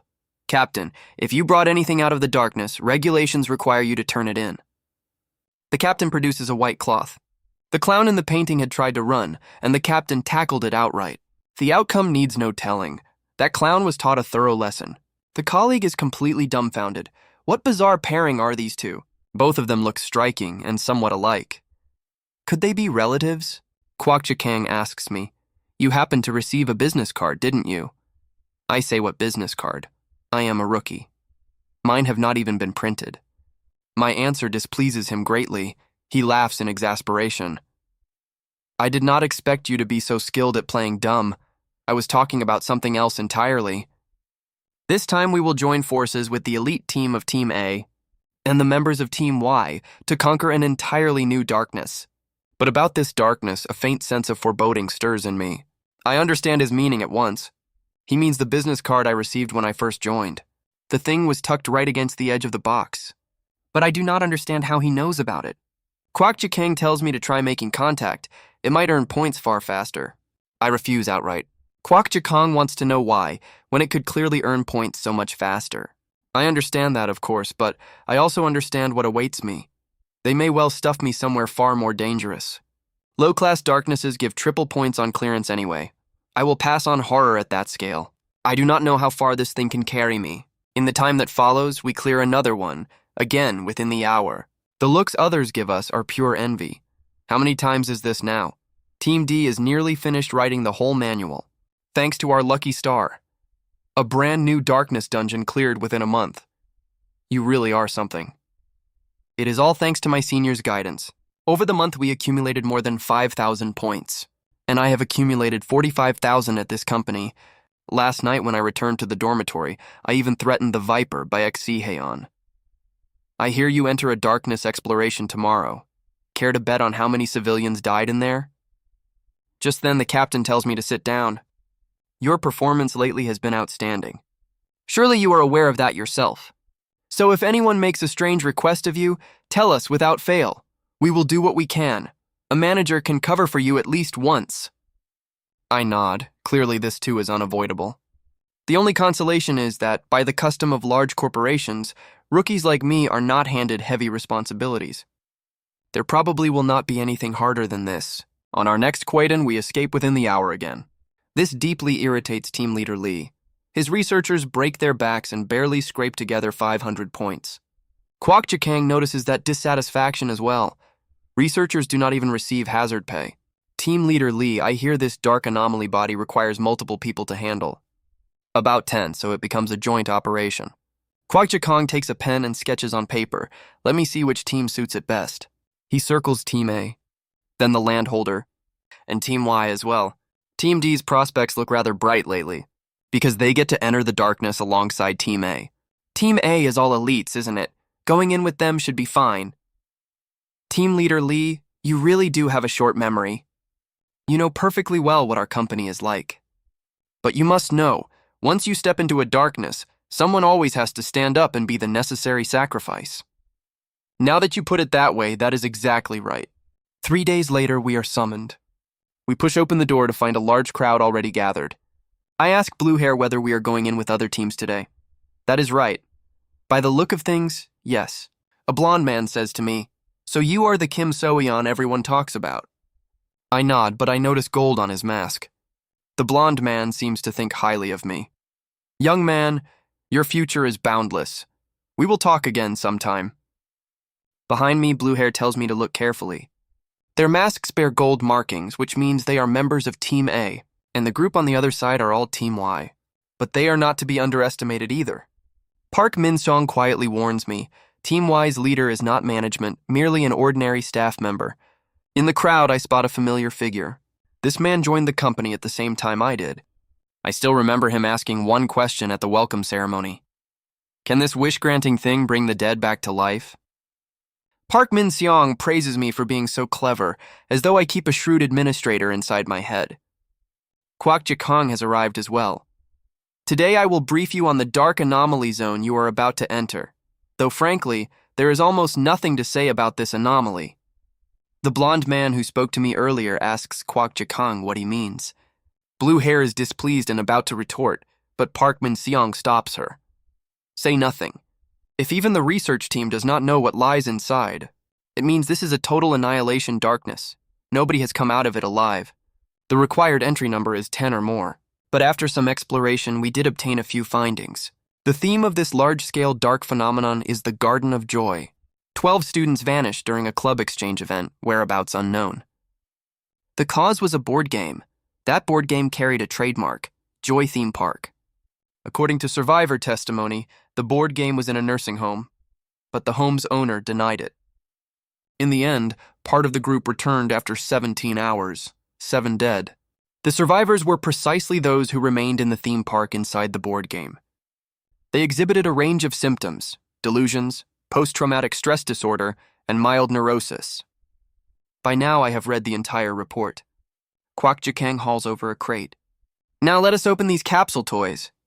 We will divide into groups by the color of the game piece inside. There are 3 colors in total." Slowly, I open a capsule. A red piece rolls out. I wonder why it had to be red. In the real world, the color would hardly matter, but in a ghost story world, it is different. Red always signals misfortune. It makes my skin crawl. Everyone has drawn a piece now. Time to open the board. Once the board opens, I step into the darkness. But we are not transported into the game world at all. So I ask, does each color group need exactly 4 people? But counting me, red only has 3, correct? It seems the 11 of us cannot enter. We need a full 12, just as the registry said. One more attempt should do it. So Kwak Ji-kang produces another capsule. He tosses it to Team Leader Lee. Team Leader Lee fumbles and catches it, and out of it rolls a red piece. Dread rises in Team Leader Lee's chest at once, but there is no time to react. He is already being transported into the game world. Beneath his feet, a swirl of colors opens. We now depart for the land of fantasy. His entire body begins to spin. The risk on this park run is enormous. Kwak Ji-kang laughs heartily. "Enjoy your journey. From what I know of him, this is a lunatic obsessed with ghost stories. He has a pathological habit, encouraging combinations or actions guaranteed to end in death, purely to extract unique data." Soon we are inside the park. Team Leader Lee has been spun dizzy and looks ready to be sick. Just then I seem to hear music playing in the park. Looking around, this really does resemble an ordinary amusement park. Inside there are plenty of doll NPCs. Within this Joy theme park, the main force has arrived. Team A's elites have already moved out. But the teams deployed alongside them are not elites. They are Team D and one other. The extra personnel is a researcher with no exploration experience whatsoever. The goal of this expedition is not to clear it with the maximum number of survivors. The true intent of this operation is to wipe out everyone and leave only Team A. I open my phone stand to check. I find it has turned into a wrist-mounted device. It offers a hint. The ghost story, Joy Theme Park. After entering, riding the 3 main attractions allows you to return home. By my analysis, this should be a Class B darkness. The civilian survival rate is only 2%. The survivors merely escaped by luck. Team D is walking into danger. But right then my heart lurches. Team Leader Lee shouts at the top of his lungs, "Let me out of here!" The instant his voice rings out, I see the park's NPCs begin to move. I clamp a hand over his mouth at once and tell him to be quiet. This is a Class B darkness. If you do not want to live, by all means keep shouting. The rabbits arrive before him all at once. Not only that, the other rabbits turn their heads toward him at a grotesque angle, and the rabbits above as well. Then a 3-second countdown appears. 3 seconds pass and everything returns to normal. Only then do I pat Team Leader Lee lightly on the back.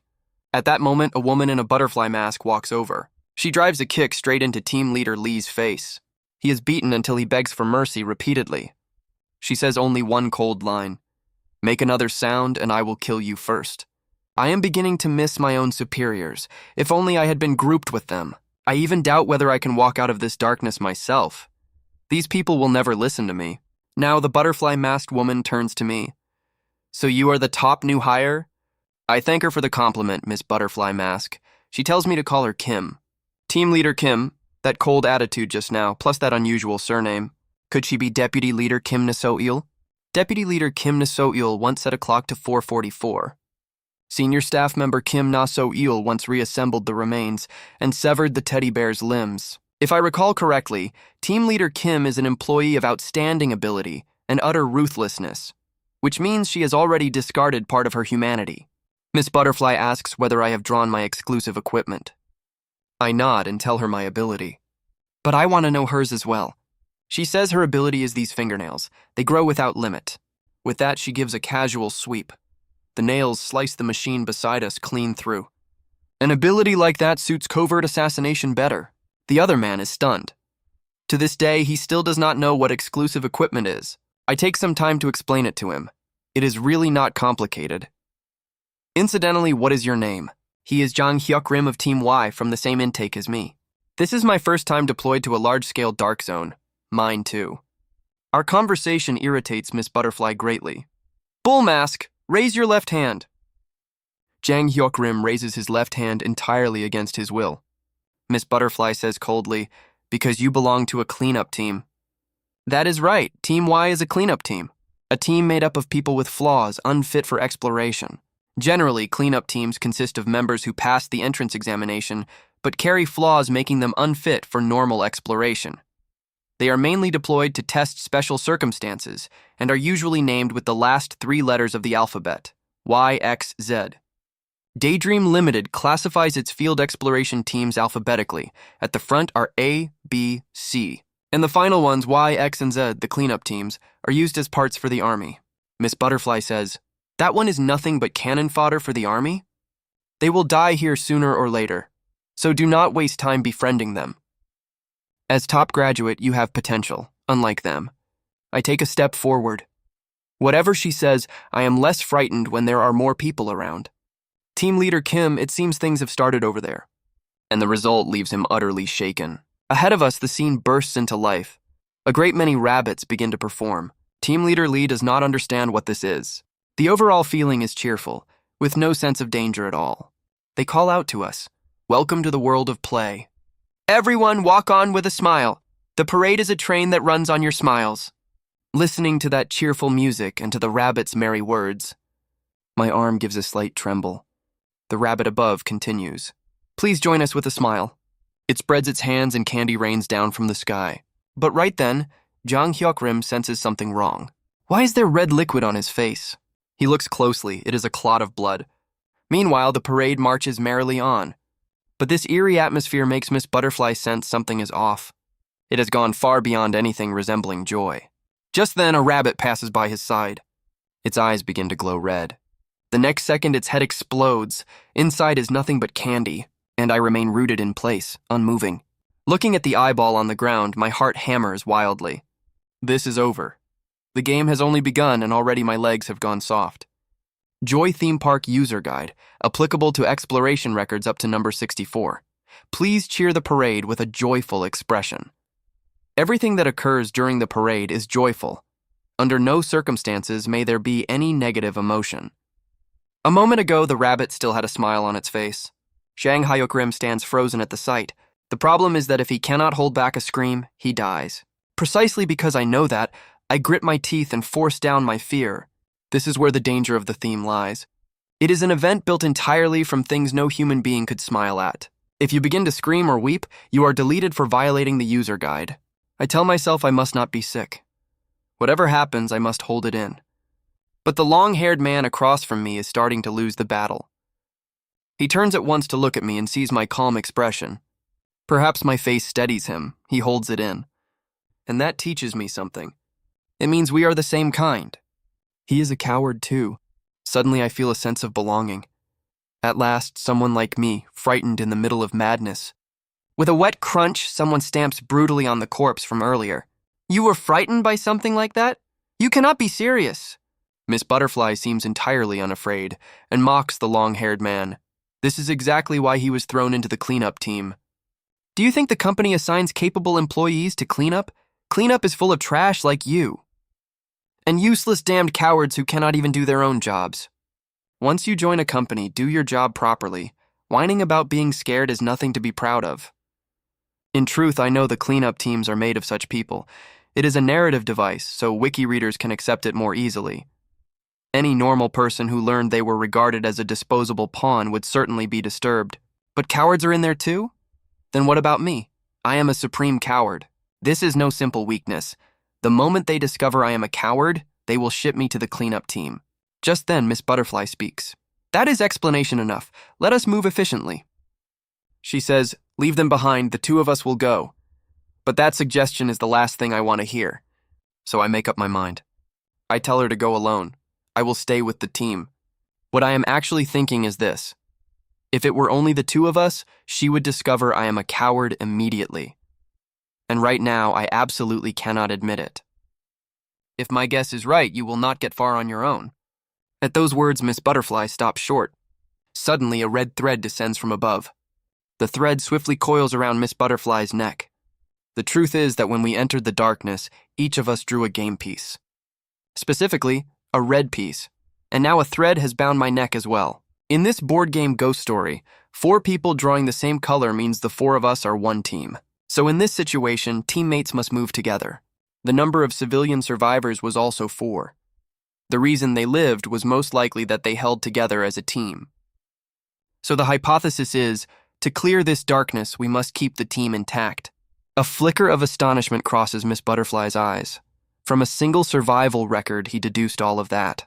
I hear you are a rookie, but you speak like a specialist. I have been handling darknesses by hand for a month now, so I suppose I have developed the habit of reasoning this way. Then she asks what I intend to do next. I sigh inwardly. I cannot tell whether she is naturally easy to persuade or simply cares only about efficiency. Do you remember the words on the board? Complete 3 and claim your reward. Miss Butterfly recalls that her wristband has 3 slots as well. For now, I believe we should follow the instructions. Obeying a darkness's rules generally helps us through. So first, we must choose an attraction to ride. Slowly, I raise my hand and point to the topmost one. We will take this one, the fantasy train. And so the 4 of us arrive before the great sign of the fantasy train. By now, we stand at the entrance to the attraction. Team leader Lee is shaking with fear. He absolutely refuses to ride this thing. This attraction has indeed claimed countless lives, but that also means it appears with very high frequency. So I offer my reasoning.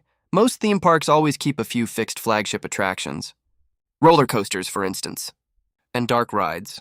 A dark ride usually articulates the park's theme. It carries visitors into a meticulously built world, which means this is an attraction with a story. The fantasy train is an indoor dark ride. I hear the ride narration contains details about this theme park. So I suspect there may well be a clue inside.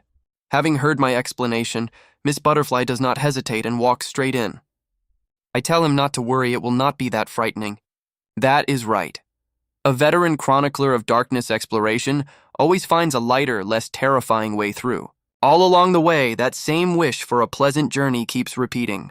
Suddenly, all of us stop short. Ahead of us opens an extremely wide passage. There is not a soul here, except for the rabbit up ahead. Before going in, I give it a nod. I have no wish to meet its eyes. But it walks straight around behind me. Damned rabbit, what exactly are you planning? As it turns out, it only stamps a mark on me. The stamp bears the character for rabbit. Apparently, you receive one for each attraction you ride. I speak quietly to Miss Butterfly. I have a request. I hope you will agree to it. You see the staff member standing at that control podium? Turn it toward us slightly, very carefully. There is something behind it. Miss Butterfly sweeps the area with her eyes. Then she works the threads and turns it ever so gently. I discover a control panel over there. Seeing it, I relax completely. I tell everyone to hold on tight. Then I draw a coin from my pocket. I tell them to grip the safety bar because I'm about to activate my ability. My hand shoves the lever forward. The fantasy train launches at once. What follows is a brutal surge of force that catches Jang Hyuk Rim completely off guard. The train's speed is terrifying. Team leader Lee curses me for a madman. He has no idea I pushed the speed lever to maximum. Normally, a dark ride is a slow attraction designed to tell a story. But what if we tear through it at a staggering speed? If we are fast enough, then we skip this entire stage, the interior, the effects, and the lethal dangers along with them. So I prepare to close my eyes. Whatever appears before me, I will not see it. Dark rides usually explain their plot through narration. There must be a clue in the storyline. I will pour every ounce of focus into listening. Miss Butterfly laughs. This is madness beyond belief. Clearing a stage with a lunatic like this is rather entertaining. And then the story begins. Long ago, a yellow flower, a green dragon, and a red rabbit lived together upon a single land. But their natures differed so greatly that they could not get along. In the end, they could not accept one another and came to blows. Only the red rabbit pressed forward, never once retreating. In its heart, it thought it would kill every one of its friends. They were trapped here, snared in traps, drowned in water, pushed off cliffs. All of it by the rabbit's own hand. The sole ruler of this land is the red rabbit, the magic rabbit. The magic rabbit is dream, is fantasy, and is law. Only its ideals are worthy of praise. This is the magic rabbit's land of dreams. Descend now, great magic. Suddenly, an enormous rabbit opens its jaws wide.